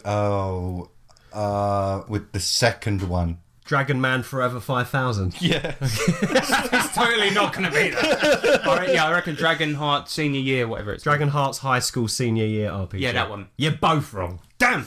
It's Dragon Half RPG. Of course. Soz. Because it's the non-silly one. Yeah. Damn So, it. question number 2. Name the correct RPG. Japanese RPG. The Tiny Prince and Other Adventures RPG. The Frontier of the Sun God RPG, Infinity Fantasia RPG, Their Eyes That Can See But Are Blind to True Light RPG. Man, these are all so... You've really understood the naming conventions of... You're good at this shit. I think Infinity Fantasia, because that really sounds like a JRPG. And then the Sun one. The Frontier of the Sun God RPG. Yeah. Yeah, you are wrong, Harrison. You are correct. Yay! It's Infinity Fantasia RPG. I am the winner. You get to take that point home. I will. Yeah, you can have that one. Put that in your pocket. Question number 3. Malice, the Mayhem of the Divine RPG. Terror, the Gunslinger RPG. Eaters of the Universe, the Final Descent RPG. Or Disgruntled Intruders RPG. I think it's Terror the Gunslinger, because that same. rings a bell. Well, it sounds good. You go for that as well? Sounds good too, yeah. You're both correct. It is Terror the Gunslinger. It sounds It's great, based, doesn't it's it? based on an anime or something, I Is it think. really? Yeah, I think so. Is it? I think so. Wow, cool. The gunslinger what? Terror the Gunslinger. Terror the Gunslinger. T-E-R-R-A. Yeah. Yes. Okay, question number 4. Sensational Fighter Deluxe. Samurai Shogun Cyber Pirate. Oh. That's awesome. That is If that isn't one, it should be one. Fucking yes. True Star Unlimited. And Gundog Zero. True Star. Yes, Unlimited. True Star Unlimited. You're both wrong. It's Gundog Zero. Awesome. Sensational Fighter Unlimited should be one as well. Sensational Fighter Deluxe. Oh, That was a made up one. Because it sounds like Sensational Fighter Deluxe sounds like it was like a badly translated. Yeah. Well, this is It's, what I was trying to go for because I was trying to go for the bad translations where they just use weird words that don't really mix. Yeah, because it should mean like the best fighter in the world or something like this. Yeah. Like, yeah. Right, question number 5, the last question. There's 2 here. All right, so you've got to pick 2 of the correct answers. Is it Savage Science, Hyper Goblins and Gaskets Revival, Metalhead, or Dystopian Dynasties? Metalhead. I think Metalhead and and Hyper Dystopian. Goblins and Gaskets Revival. Mine's the last 2. Metalhead and what the fuck? Dystopian Dynasties. Yeah. You got Metalhead right, but the rest are wrong. It's Savage Science. Huh. So Savage Science and Metalhead are both Japanese RPGs or JRPGs. That's cool. Wicked. Ah. And that's that. That was Hyper fun, wasn't Goblins it? and Gaskets Revival should be one. Totally made that one up. That is awesome. I Hyper remember Goblins and Gaskets, there was a challenge like similar to this on a video game related one years and years ago where they did something similar but with like computer game RPGs. Oh, right, And there was one called Biden, You're the Light. Right, I got one for you guys. Okay. Oh yeah. So what I did while I was out in Japan, I did something. I used the Google Translate app. You know the one Yep. where you can point it at things Hell and yeah. translate on the fly. Helps me write out. It basically, well, not with Japanese now, because they've got 3 alphabets. Oh, so shit. so the thing is, it would almost always shit itself and never work. And so what I did is especially if it was handwritten text, that was when it really I fucked bet. up. Yeah. And so what I did is I translated a bunch of names of RPGs to Japanese, then wrote it down by hand, Yeah. and then pointed my phone at it, and then I've got the names of these games that God. Google Translate has given Oh, me, and you God. have to guess what the name is of the game. Okay. Does that make sense? Yeah, gotcha. Okay, so I've given you an easy one to start with, right? Path minutes. Pathfinder. Yep, correct. Minutes. Right, next one. India Jobs: The Adventures. Indiana Jones. yeah. India Right. Jobs. Right, now this is where it's going to get fucked up. Here we go. Right, customer playing. Wait. Come on. Customer playing. Gonna have to push you for an answer, Oh guys. my god. Made RPG. I have no idea. Customer playing. Fucking hell. What's role playing? Role playing. Something role playing. Well, it's role playing, the RPG. Oh, that one, yeah. Oh, Nick, I'm gonna have to push you for an answer. Oh, sorry. Okay, that was Warhammer Fantasy Roleplay. oh wow, that messed out a lot. Alright, next one. Dungeon Crow playing. Dungeon Crawl DCC. Classics. Yes, you got it right. That was Dungeon Crow. Crow. Alright, next one. Ferite. Fairy Tale. Nick. Fate. Yes! Oh, no way. Yeah, because that one, it just did like a Japanese pronunciation and just translated that. So for some reason, Fate got done as like Ferite. Alright, next one. You're never going to get this one. Right, D off. D off. D of or off. D off. Shadowrun. And Nick. Call of Cthulhu. That was Deadlands. Oh, right. Yeah, I mean, I don't know why Dead, D, and then off lands. I don't know. Right, this one. I've saved the best till last. Oh, where? Cement lesbian and other stories. Cement lesbian and other cement lesbian. Cement lesbian and other stories. The only thing I'm getting is because of other stories. Is it Daring Tales of the Space? No, because that hasn't got another stories in it. I don't know. I want to go with Cement lesbian. what's that? High school RPG. Ooh, that's got cement lesbians in it. I'm going to go for Maid. That was Teenage Mutant Hero Turtles and Other Strangeness. Oh my god. Oh wow! So, well done. Wicked Chamber. Scored pretty low on that one. Yeah. I've got one. Go. Similar to Harrison's. I called it Lost in Translation. Mm-hmm. And what I did is I took, in English, RPG related words. I translated it using Google Translate to Filipino. I then translated the Filipino to Japanese. And then translated the Japanese back to English. Wow. Yeah, because I did it from just English to Japanese and Japanese to English, right? And most of them worked out really well. Okay. Now, there are a handful of these that are piss easy, but I just thought it's quite interesting. And I think some others that are completely going to be unattainable by you All right, guys. let's go. All right, first one, Cruel World. Savage Worlds. Yep. Auxiliary RPG. Auxiliary RPG. Oh, so that's like... Well, auxiliary. No, auxiliary like... Oh, as in AUX. Cable. Yeah, good Like, sir. auxiliary cable, but not cable. Auxiliary RPG.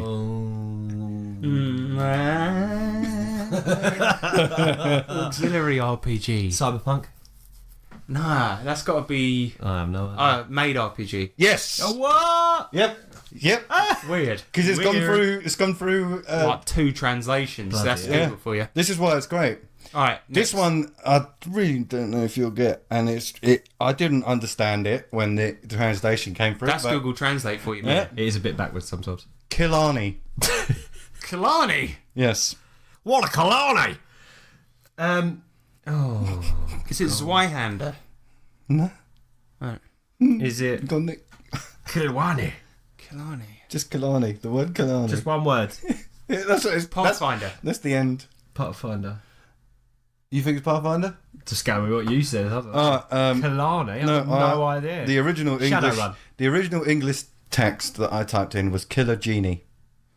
Oh, yeah, because it's words, isn't it? Yeah. Killarney. Oh, my Killarney. God. Killarney. Okay. Wicked. Bird. Yep. Just bird? Yep. Bird. Is it bird? Yes. So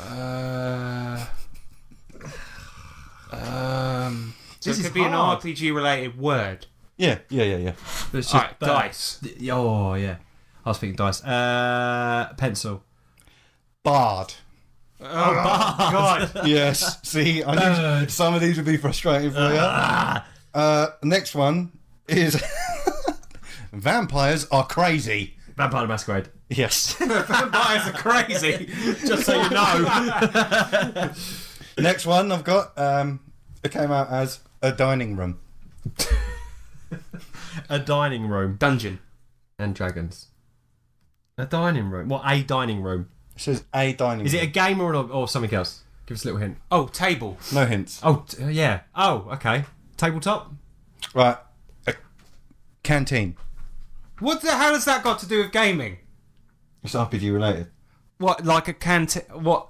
Like a canteen that you hold water in, yeah. Oh my God, James, that's a so bit tenuous, obscure. mate. That's so obscure. How is it? A canteen is like an item you might buy in a game. But Exactly. for fuck's sake. You've just proved that it's RPG related. You can buy any. You can buy anything in an RPG. Yes, but specifically naming it a canteen is typically No, RPG. because what? No, because a canteen, you buy a canteen in real life, like I pee in Coach McGurk's canteen. I pee in Coach Yeah, but by McGurk's you, right, you proved that it could be in an RPG, so correct. Right, Right. this is good. This is easy. Bow at arrow. bow and arrow. Yeah. Bow at arrow. Get my bow at arrow. They're in the same place. And then the last one I've got is edge and disturbance. Edge and disturbance. Oh, God. Edge and I think I can get this on. Go on. Edge and disturbance. Dungeons and Dragons. Nick, give me an answer. Give an answer. Okay. Is it Cthulhu? No, it's edges and hindrances. And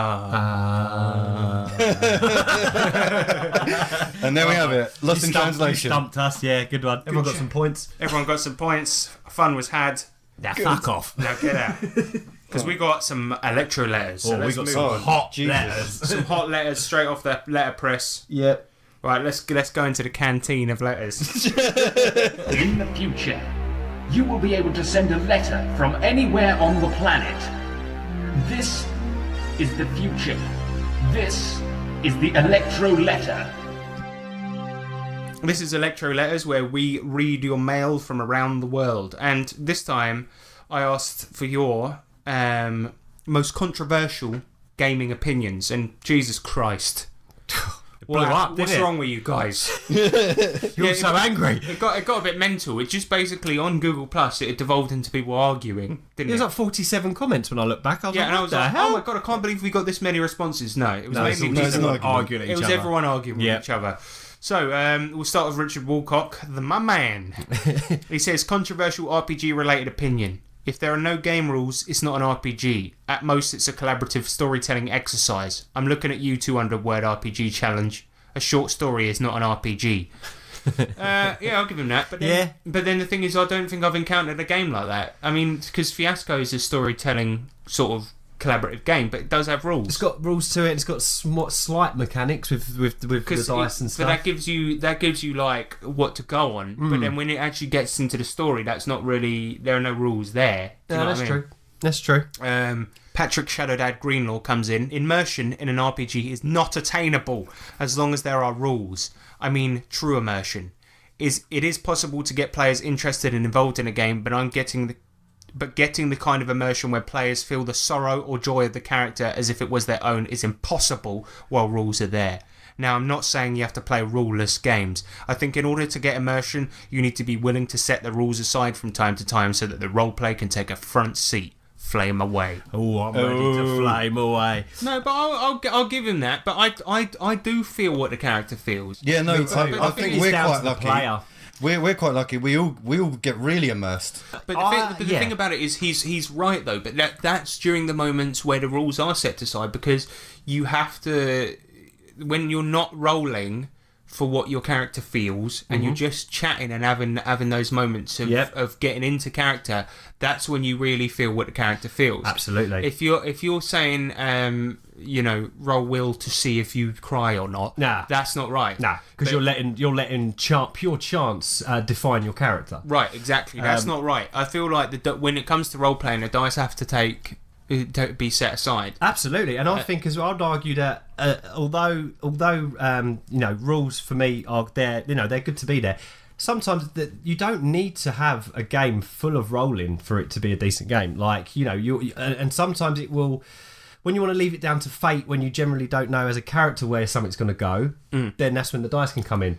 Yes. But at the same time, if you're immersed in your character and you believe your character and you want to play him, then immersion, I think personally, lies within. If I'm honest with you. I agree, but I feel as if immersion is there. True immersion, where you feel like the character. I don't feel like rules get in the way of it. That's personally for me. That is a controversial opinion, though. That's what he feels. Yeah, no, absolutely, and that's fair enough. There's a lot of people that feel like that. But then, I think that we're doing it right, because when it comes down to role playing, we're not rolling dice. No. If you're asking to persuade somebody, but that's because that's whether or not that other character is going to believe you. Yeah. But what you're saying and what you're doing, that is still down to you just role playing it. Yeah, and often we will. So if exactly that, it's a perfect example. If we're doing a persuade, we'll often make the argument first, and then it can be an amazing argument. But if the dice don't work out, then the guy just doesn't respond to it. But that still means that you've got immersed and still role playing your character. Exactly. So, but the guy that you're talking to just didn't buy it. Yeah, and that happens. Shit happens in real life. You can make the most convincing argument ever, but the guy on the other end of the argument can be a dick, and that's fine. It's that you can still get into it. But then I don't like a game that's bogged down with so much rolling that there's not much time for roleplay. Yeah, but then to an extent, I suppose Vampire has roles for every role-playing situation, and I still feel like I got into that. We were super immersed in that. I feel like what you need to do is... You just need to think as your character more. Yeah, and I feel like in order to get properly immersed, you need to sort of get into a different mode of thinking. Yeah. You need to get into your character a bit more than you would if you were just, say, in a drama group. Totally, because you need to understand that the dice are part of it. Yeah. And that's how you get immersed, you know? But we could speak about this all day. Let's move on to the next guy. Manuel Sams comes in. He says, if you have to break the rules to run a game, the rules suck and you should use another system. If you have to break the rules, no matter the system, to tell your story, stay away from me and my table. This does not apply to house rules as long as they are clearly defined in advance or by table consent. So he's saying that house rules, i.e. breaking the rules, are wrong. Shut up. Yeah. No. I think I understand what he means, but he's saying that if you have to run a game and it's not rules as written, and just to tell the story that you want to tell, then that game isn't for that story. Because say Savage Worlds, for instance, there's house rules that are common practice and common knowledge, like Joker's Wild and stuff like that, right? And they add to the game. Whereas I think he means like, all right, so we're going to play with no edges and hindrances. Yeah, then you're breaking the game because you feel it doesn't tell your story as a DM. Then that's wrong. I would argue that you're doing something wrong, not the game. And also, you know how all of the opposed roles are meant to happen behind the screen? Yeah. If the GM... Yeah, well, no. Don't have to. No, but they don't have to. But if the GM decides, I'm not going to roll, I'm just going to decide whether it's a yes or no. Yeah. That's breaking it. Oh, totally. Yeah, because you're at their liberty. That's a very good point, James. Yeah, because there are some GMs that say like, yeah, exactly. Like I have to tell my story. Yeah. So I'm going to break the rules and I'm not going to roll for it. Yeah. My character wins. Yeah. You could say absolutely anything to this NPC, and his decision is predefined before you even spoke to him. So that sucks. No. He's absolutely right there. Yeah. The one thing is that you breaking the rules like that is horrible. But sometimes, let's say for example, if you're playing with a pre-established universe, sometimes breaking the rules can be a good place to start. Let's say for example, this might be a bad example, but let's say for example in Vampire, for example. Yeah. Staking a vampire through the heart kills vampires, right? Okay. Yeah. So let's say for example, you come across one and there's this vampire that you're not supposed to kill other vampires, but let's say for example the prince has said to you, look, I know that we are not supposed to kill other vampires, blah blah blah, but this time I need you guys to track this guy down and kill him. He's become a liability. You have to kill him. And you go and you stake him through the heart, and he comes back the next day. It breaks a rule, a fundamentally established rule of the game, but it's a great place to start for a story. Yeah, because what the hell's wrong with this vampire? Yeah, it breaks one rule and then causes complete chaos. But it makes everyone, it turns it on his head, and all the player party are going to be like, hold on a minute, but I thought vampires died by being staked. It's like, well, I think that weird, isn't it? Yeah, but I think that he's talking about something different. Yeah. You know. The next one comes in from Fern Callie, and they say GMPCs aren't necessarily a bad thing, although I have experienced where they suck. I'm more used to where they're allies and part of the party in enjoyable ways. I guess it depends how you do it, you know. But I've never heard of a positive experience. So I'd like somebody to send a story in. GMPCs, eh? Or I've only ever heard it where the GM snatches glory. From yeah. players. Oh, my God, to do this. Yeah. I remember we had somebody send in a story once where they got to the last boss and the GMPC killed it. Do you remember? That was our last episode. Yeah, I suppose. Yeah, they came in and then they stole the thunder away from all the players. The players had worked hard to get to that place, and then the goblin or whatever it was just killed everyone. Yeah. Well, the thing is, NPCs, fantastic. You know, the GM throws them out there, he can control them, but he throws them at the party and see what the party do with him, and he's more of a lackey. But when you have like leading guys that are run by the GM plus the actual story that's been created by the GM, don't leave much room for the PCs. Yeah, but you can have NPCs that come along with the party. Fine. Fantastic. Yeah. We had that in Pathfinder Cannon where fodder, you guys basically had about 5 people. We had loads of us from that town, wasn't it? That little village, and you had people that you'd met along the way. Yeah. And They were great. And that's really fun. Like getting people to come with you is wicked. It also gives the party stakes, but they're not GMPCs because they're not heroes. That's right. They're just characters Yep. that are there for moral support, Yeah. or they have a certain skill. An agenda that they're with them for that's not the same as the parties, but they're travelling with them for whatever reason. Something like that. Yeah. So loud the GMPCs and then all hail the NPCs. Yeah, but then Fern is saying that they can be good. So I'd really Fern, follow up. So Yeah, let us know. tell me a story please about do. when it's Please. been done We'd well. love to hear about that. Eric Lamoureux. Oh, God. Some people are too dumb to play RPGs, he says. Well, like potatoes?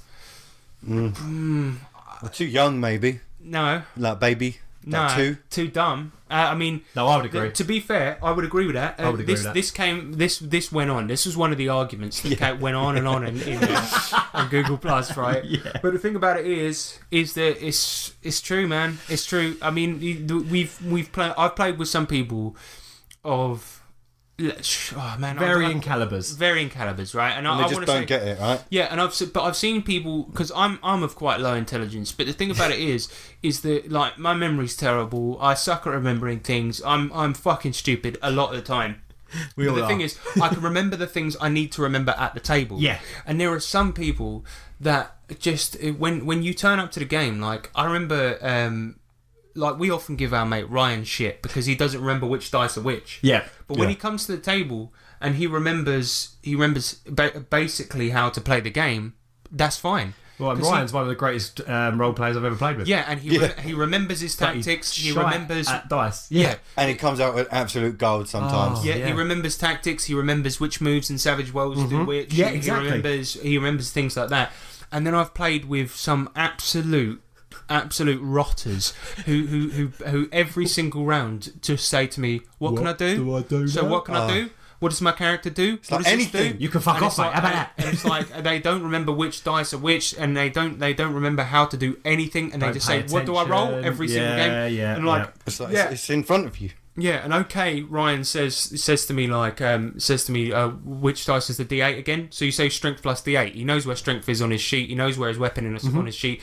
So it doesn't matter if he's asking that. And now, one to be fair, stupid now we've got question. him his little playmat. He's a lot better. Yeah. he's cut Bless out him. and then he uses that all the time. But yeah, I thought I knew what a dumb role player was until I've met some other people recently, and I was like, actually, you know what? That is correct. If you can't Yeah. be bothered just to learn the absolute basics, you You're in can't the wrong play. hobby, mate. Yeah, absolutely. Right, we've got John Henry in next. Johnny boy. Saying only players should roll dice. Hey. Didn't we just discuss that in the previous thing? Yeah, John. He's playing devil's advocate here, isn't he? He is. He's he is. winding us No, up. but you know what? You know who else said this? Who? Gary Gygax. What? He said DMs only roll dice because they like the sound of it. Gaz? God. Yeah, because Yeah, but that is railroading, isn't it? it's not necessarily even that, but it might just be. Yeah, well, I guess it is Well, it's railroading. just predefining everything. because It you just means GM everything's just They just love it's the. set in Yeah, place. That Yeah. means DM has full reign over Nah, what it should happens, be, yes it should or be no. cooperative. No, but even like in a sandbox campaign, they just like to dictate every result that happens, and they roll dice to pretend. Did I hit him? No. Yeah, Oh. but no, yeah, I guess this guy he just doesn't. He doesn't like rolling dice. But then there are some games that facilitate that. You know, Powered by the Apocalypse. Yeah. Don't get me wrong. If the whole game's set up for it, sure, why not? And it goes into it and it shows you how it works and stuff. Then understandable. But as a generic role playing game, I think there should be dice rolls on both sides of the table. Yeah, but then maybe he prefers those games. I don't Mate, know. yeah. I think it's. Yeah, I it's- think it's it weird. is. Tell us more, John. Yeah, Tell us more. I think perhaps system based. Or maybe he just gets players to roll his dice for him. Oh, that's okay. Oh yeah, no, He's actually, like- yeah, He's like because you're sitting on the throne. Yeah, He's like, my goblin actually is about to hit you. Can you roll my damage for me? And then his players are like, oh no, I'm rolling my own death. No, yeah. Okay, fair enough. Next one, Gary. Oh God. Yeah, Gary McCallum comes in. What's Big Gaz coming in with?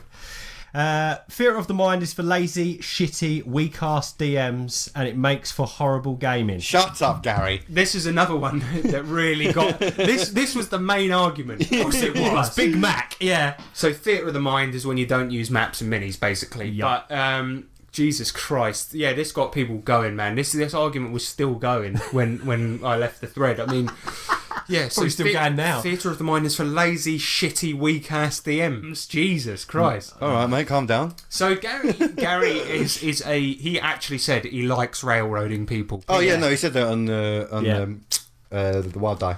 And he said that, basically he uses a big TV and stuff, and he always has maps prepared and minis Yeah, and stuff to be like fair, Gary puts in tons of effort into creating all of his shit. And his opinion is that people should go along the railroad because he's prepared his maps. Yeah.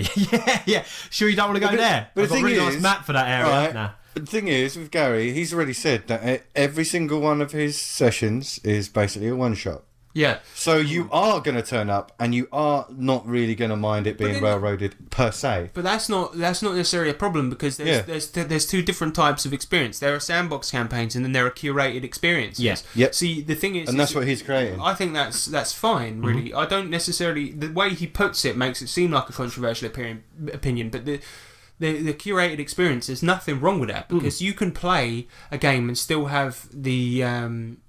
you can still make a sort of game feel as if it's not railroading, and still have it be. And then, in addition to that, when players go along it, they can still have loads of agency within each scene. I've played in his games and I've never felt railroaded. No, me neither. Yeah. So the thing is that, but I don't agree that it's for lazy, shitty, weak. He's just being a wind up, isn't he? That's all that. You are, come on. Just because you put in that extra effort, you credit to you, but sometimes you put in such extra effort. Sometimes you ain't got time for it. Well, I've played Theatre of the Mind games and run Theatre of the Mind games where I've had to put in, well, more effort because of fuckload of description. effort. Yeah, and not only that, but like... Not more effort, different kind of effort. Yeah, like in my vampire game, every single fucking building in that city had like statted people. It had item lists. It had things that you could do in there. It had descriptions. Every single building in there was done, right. And my point is that took a lot of time, and it still felt like a living, breathing city. But I didn't map each one out because it was fucking pointless. And I'm not like, map drawing's not my strong point, as you two well are aware. But you've seen the effort I've put into my games, and it's for I can't draw very well, so I do a few maps, sure. But then you can put so much more into other stuff that still make it good, just because you ain't got a map, Gary. Yeah, it really depends. Well, actually, Max Stark, I thought his reply was quite good, because he followed up and he said the only problem with Theatre of the Mind are the dumb shit players who don't know how to listen. How big is the room? Like I said 3 minutes ago, 20 feet by 15 feet. Now fucking pay attention next time. Same shit over and over again. Maps are cool, but Theatre of the Mind lets me get into the moment better, whereas maps are more tactical in nature and remove me from the character's perspective. Yeah, it's true. If there's a map there, you can see everything. You know the route you want to take. You know how to get there because everything's already there. Theatre of the Mind is you're in this room, you're in this, in the corner, and it's like often when Theatre of the Mind, we often build up a bigger picture. In our games. Theatre of the Mind, I think, in terms of emotion. Well, to be honest, we've done a few times. We do a bit of both. We have a blank grid out and then nothing drawn on it, and then it is a Theatre of the Mind room, but we just move our pace on the blank map. Yeah, just and show character positions. Yeah. Or even if you've got, like, I don't know, say you've got a session planned and there's loads in it and it's a lot of Theatre of the Mind, but then for one certain scene you've got a little map and there's a battle, you're ticking both boxes, and it's all you need. Well, actually, this is quite relevant because Eric Lamoureux follows up and he says, here's one. GMs over-prepping makes players feel like they shouldn't disturb any of the GM's plans, so they're just along for the ride instead of collaborating for the story. Yeah. What do you make of that? I get that. Well, it depends though, innit? As a player myself, I don't care because it's all to do with what's going on, but at the same time, I get that. Because if there's loads of, we felt quite... Also, I suppose you feel a little bit like, like we missed a huge part of one of your games because we didn't take one turn. Oh no, but when we were told that, we felt bad because we were like, I wanted to see it. Yeah, sorry That's about that. That's the thing, you really want to see it. But then at the time when you're playing, you don't realise. It depends on the GM's attitude though, because I never made you feel bad. Oh, not at the at all. time. We didn't know. When during the game, I just made it feel very natural. We didn't know nothing had been missed. I was like, okay, you go this way and then this happens, right? See, then after the game, I was like, oh, by the way, you missed loads. You missed this whole other bit that you could have gone down this way and this would have happened. And then, but if you was a GM and then they went, we're going to go through this door, and they went, oh, yeah, all right, well, you go some through the door. Some GMs actually do that. like some GMs just go, well, I've seen it happen, and some GMs will actually go, okay, I prepared all this stuff, but yeah, we'll go this way. I've actually seen it happen, you know? no, leave that out. Oh, that's horrible. Yeah. Right, next one's coming from Conrad Erasmus Newbert, good friend of the show, and he says, Fate in all of its iterations is really counterproductive for role-playing. It limits the language players can use to enact and describe their characters much more than any conventional RPG I have played. Well, you can fuck off then, I've never played Fate. Well, from what I understand, I've never played it, but I've read a little bit into it. You have these things, I forget what they're called, but they're like either like good or bad things about your character, and the GM has them too. So they're, oh god, I forget what they're called. Yeah. But it's like kind of like hindrances and edges, kind of. But the GM has them too, and they're like, say for example, you might your character might have one that's like always prepared, and so you can choose to enact that at certain moments. And like, let's say for example, you go, I want to enact my always prepared, thing, right? And then if the GM decides that it's appropriate, if he agrees with you that it's appropriate, then you get to use it, and then you've got the lighter that you needed, right? But that's only if he agrees, okay? And so, but then the GM might say, have a caveat or whatever it's called, and he might choose to enact the caveat of, by the way, Nick, your character's got the ham-fisted thing, so you're using this computer and now it fails because you've got that, but only if I guess that you two agree on it. So what the game then boils down to is people always arguing about whether or not what's going to happen, and it becomes this discussion. Just gets disjointed then, doesn't it? So a very, very good example of this is if you listen to The Adventure Zone, which is a podcast I really like. I don't listen to... I haven't listened to the most recent one, but yeah, this is... on that, they did one season of Fate. And it was cracking. They ended up with a cracking story. Yeah. But what it ended up with is that they used to play D&D 5th edition, and they actually excelled at it, believe it or not. But when they played Fate, it boiled down to, well, actually, I think what would be more interesting for the story is if my character used this right now, and then the GM, who was the dad at the time, was like... Oh, the dad GM Fate. Yeah. Oh, my God. And he was like, actually, I think that would be really cool, and I think it's appropriate for the character right now. So, go ahead and do that, son. Yeah. And then he was like, okay, cool. So, I use the over-prepared thing right now. And he goes, okay, cool. So you've got the item. What do you do next? And he's like, okay, I leap forward. Then the game continues. And it's like, I think it's a bit like I don't want to poo-poo it because I've never played it, so I'd always give a game a chance. But it just doesn't sound like my cup of tea. No, not for me. Maybe not. So but it's intensely popular. But it's if you think that it's Evil Hat Games, isn't it? Yeah, it is. Yeah, not for me. No. Right, we've got Uncle J Raz in next. Yeah. It says, your backstory only matters to you. Whoa. I don't give 3 shits about 4 shits what your character did before. Whoa. I want 3 sentences about your character and that's it. Whoa. Anything else is masturbation. Whoa. Tenga. Tenga, yeah. Hashtag Tenga. Hashtag Tenga. Nah, mate. No, that's fair. If you sit down at the table and you start boring people with 5 pages of character, remember. Yeah. Thing is, our backstories are often in our gaming group are kind of thought up beforehand, discussed pretty much before we start a game, get an idea, and then it's left there. Really. Most recently, they're collaborative. Let's call it what it is. Like our backstories are intricate, but only in the way that they inform the character in the game. When we start.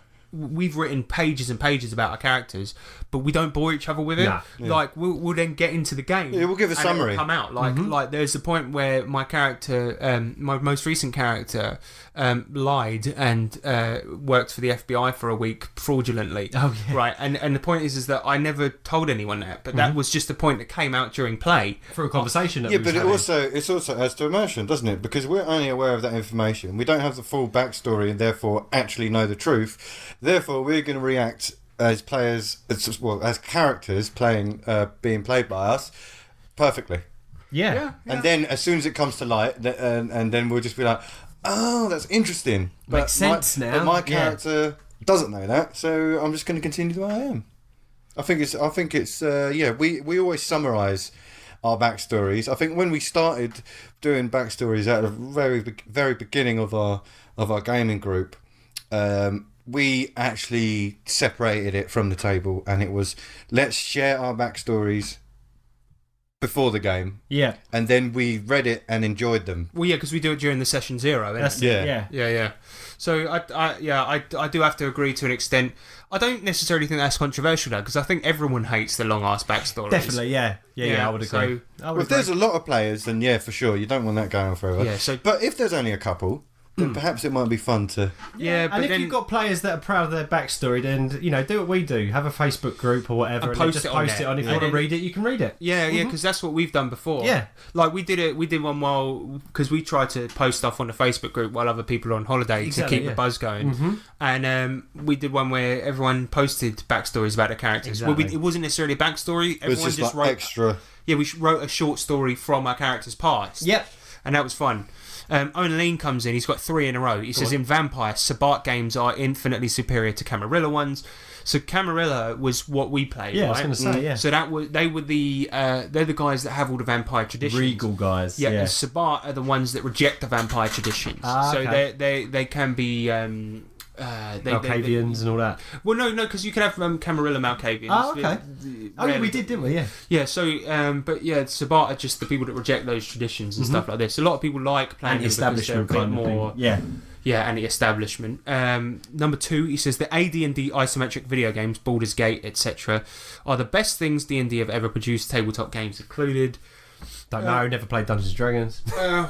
You played Pathfinder, that's D&D. That is true. 3.75. Isn't it? Yeah, so I would agree with that to an extent. Yeah, I don't know about because you have to argue that a lot of things that came out of D&D are some things that D&D produced. Yeah. like Labyrinth Lord and things like this. Yeah.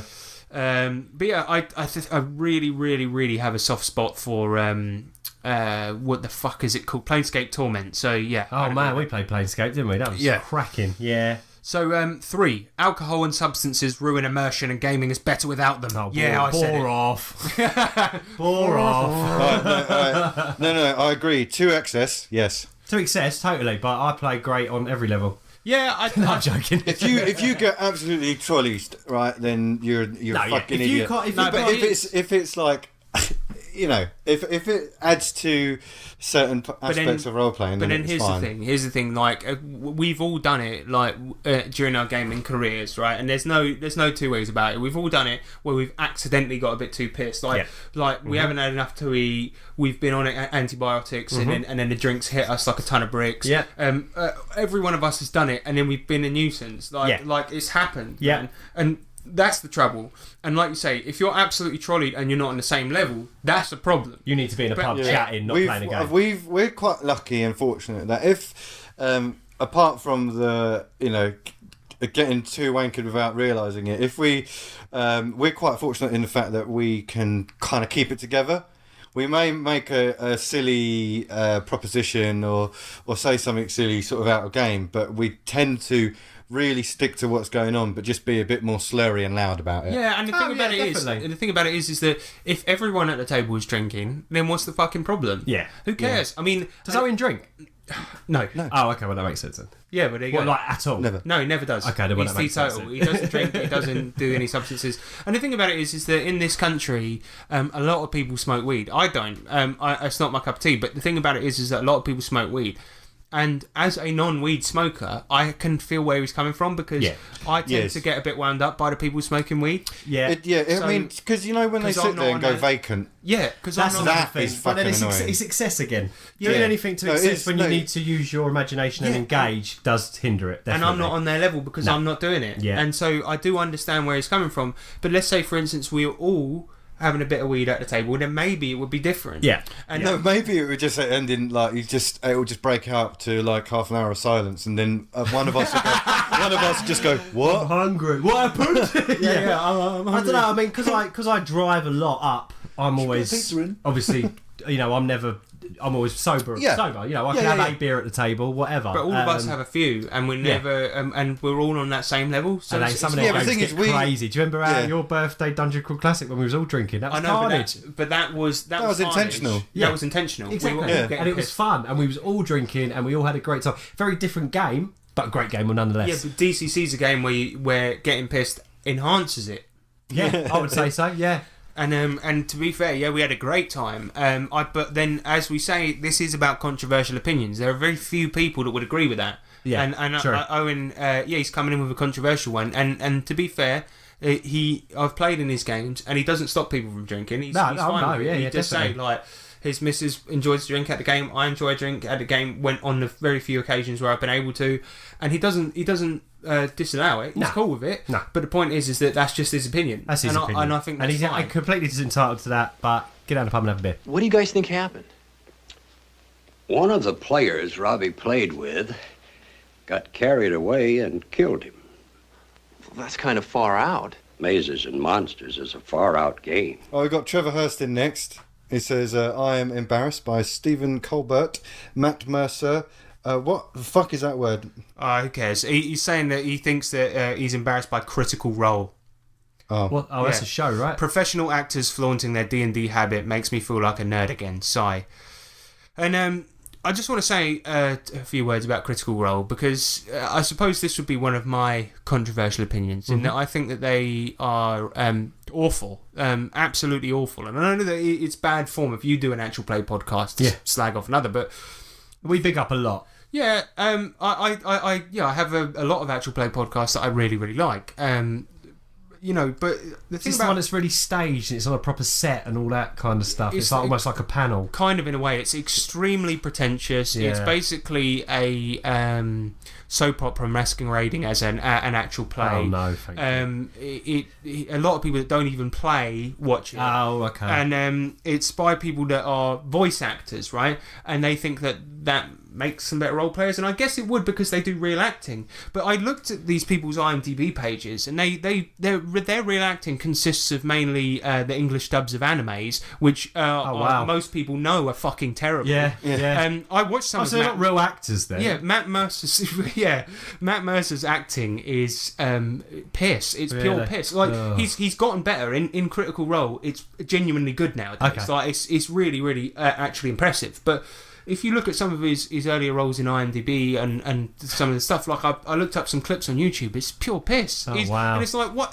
And then the way he acts, like he's king shit of fuck mountain of like DMs, because he's the most famous one. Like, it's abysmal. I think that he sets a bad role model for DMs because he doesn't play the game properly. It's for him, the rolling in the game gets in the way of all of his friends doing this basically story game when he's trying to play D&D. They should just be on a stage. Right, exactly. And I think it's awful. So I don't think that anyone should feel like these guys are better than them. I really don't. Not at all. No, definitely not. And they're paid actors. Right. These guys are doing something very, very different to the hobby. They're not playing D&D. No. They're playing a drama that has some rolling occasionally. And that's about it. So nobody should ever feel that they're better than them at all. I think Critical Role is an embarrassment to the hobby. I think that it's completely different to what we do, and if anybody sees that as an example of how the game should be played, then they're completely wrong. That's my opinion. Fair play. Yeah, so they're professional actors, yes, but are they good ones? That's up for debate. You tell us. Leave it up to you. Yeah. Daniel Irwin comes in with perhaps the most controversial opinion of all. Fatal is a good RPG. I think he's right. I think he's right. I think he's right.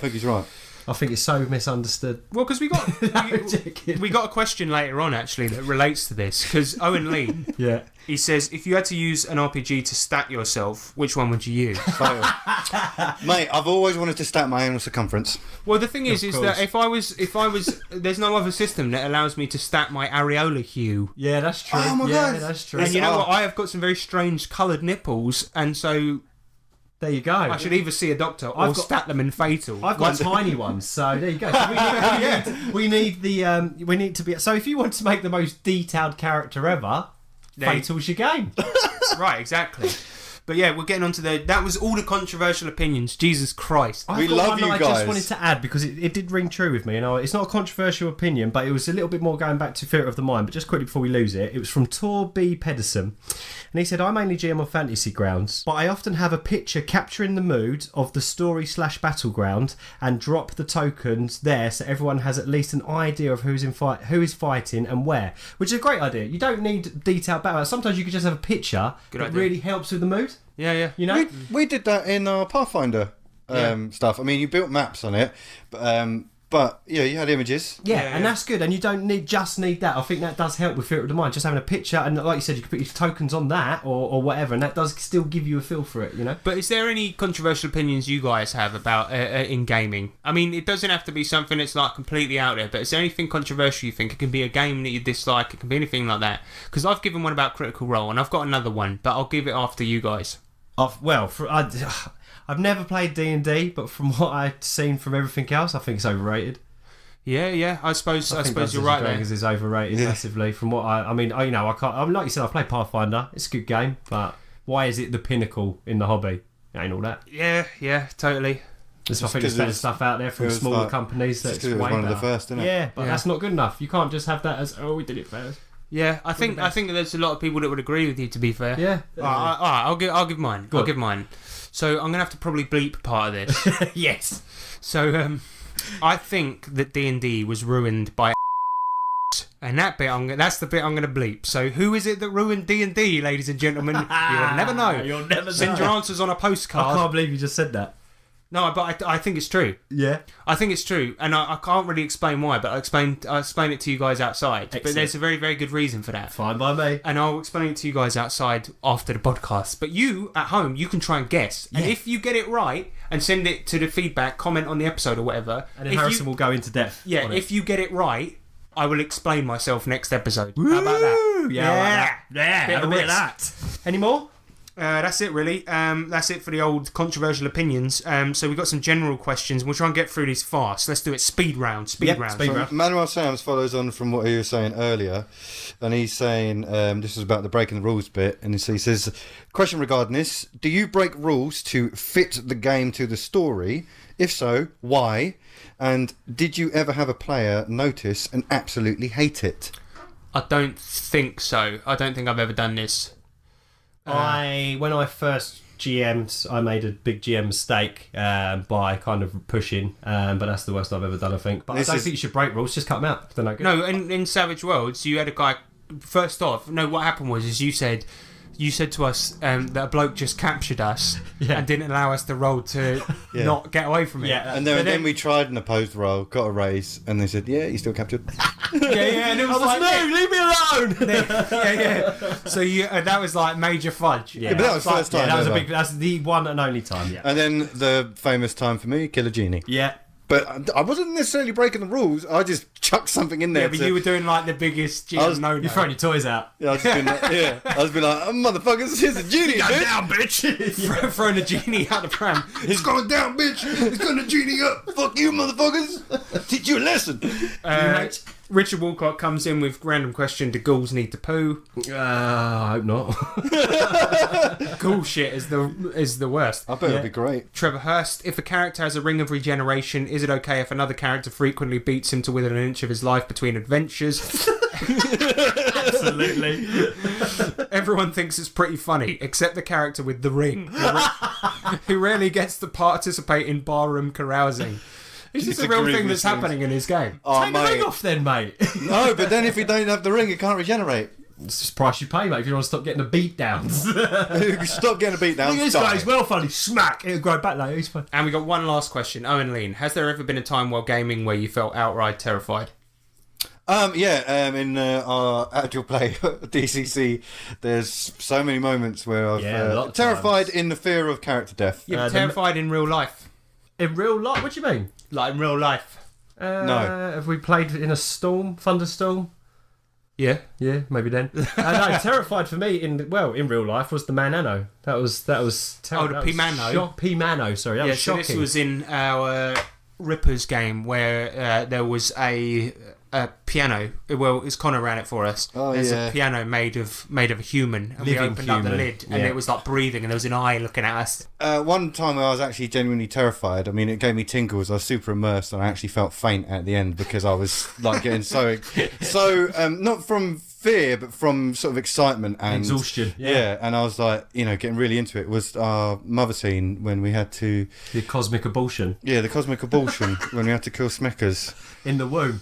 Yeah, utero, we've discussed it on the previous podcast, but it wasn't you weren't killing Smeckers in a Oh, womb. no, You were was- killing an ancient alien evil. Yes. Went back in time, went into its womb, and then you were killing it. But the thing was so incomprehensible that it just looked like a big wall of demonic faces. Oh, that was Yeah. it. Yeah. Yeah. Oh, the gosh, wall of yeah. demonic faces was the Yeah, thing that that was- touched me, and the obviously he used the music of Mother, and it had the wall of demonic faces as the image, and was I was fully taken into that. So I was just like, Yeah. during it, I was just like, oh my god, this is intense. I'll play a clip of that music now. Why are we silent? We're actually like waiting for the music to happen. Is it actually going to happen? Yeah. Yeah, okay. I'll put in a clip of the music. Sweet. Now. Awesome.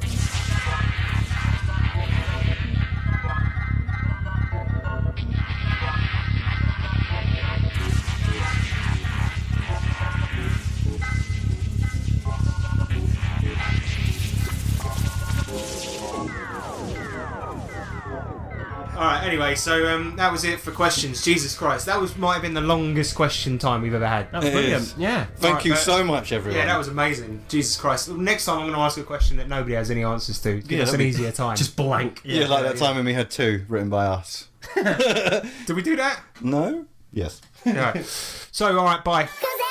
Roll dice. Have full sexual intercourse.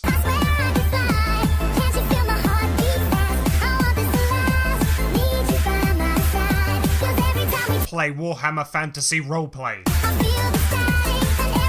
Do a butt sex.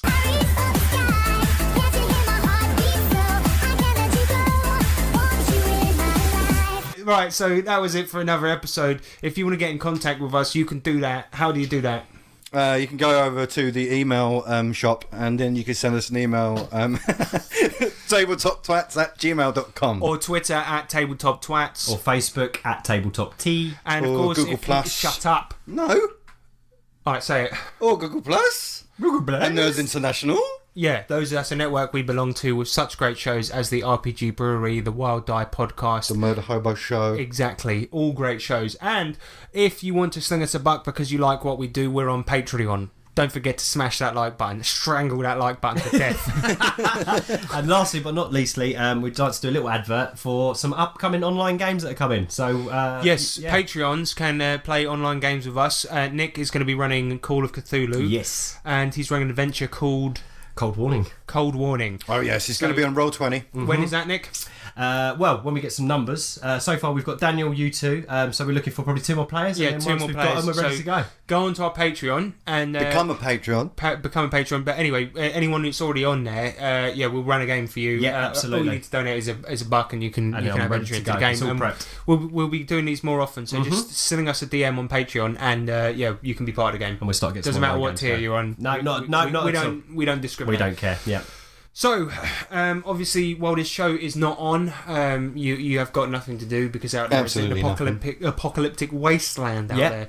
So I'd like to give you a thought for a week, something to muse on, well, if you just read it, Nick. I read it last night though and I was dying. So, obviously, you've got to have something to think about while the weeks are ticking away. And here's that thought of the week. If you believe in reincarnation, does your tombstone say R.I.P. or B.R.B.?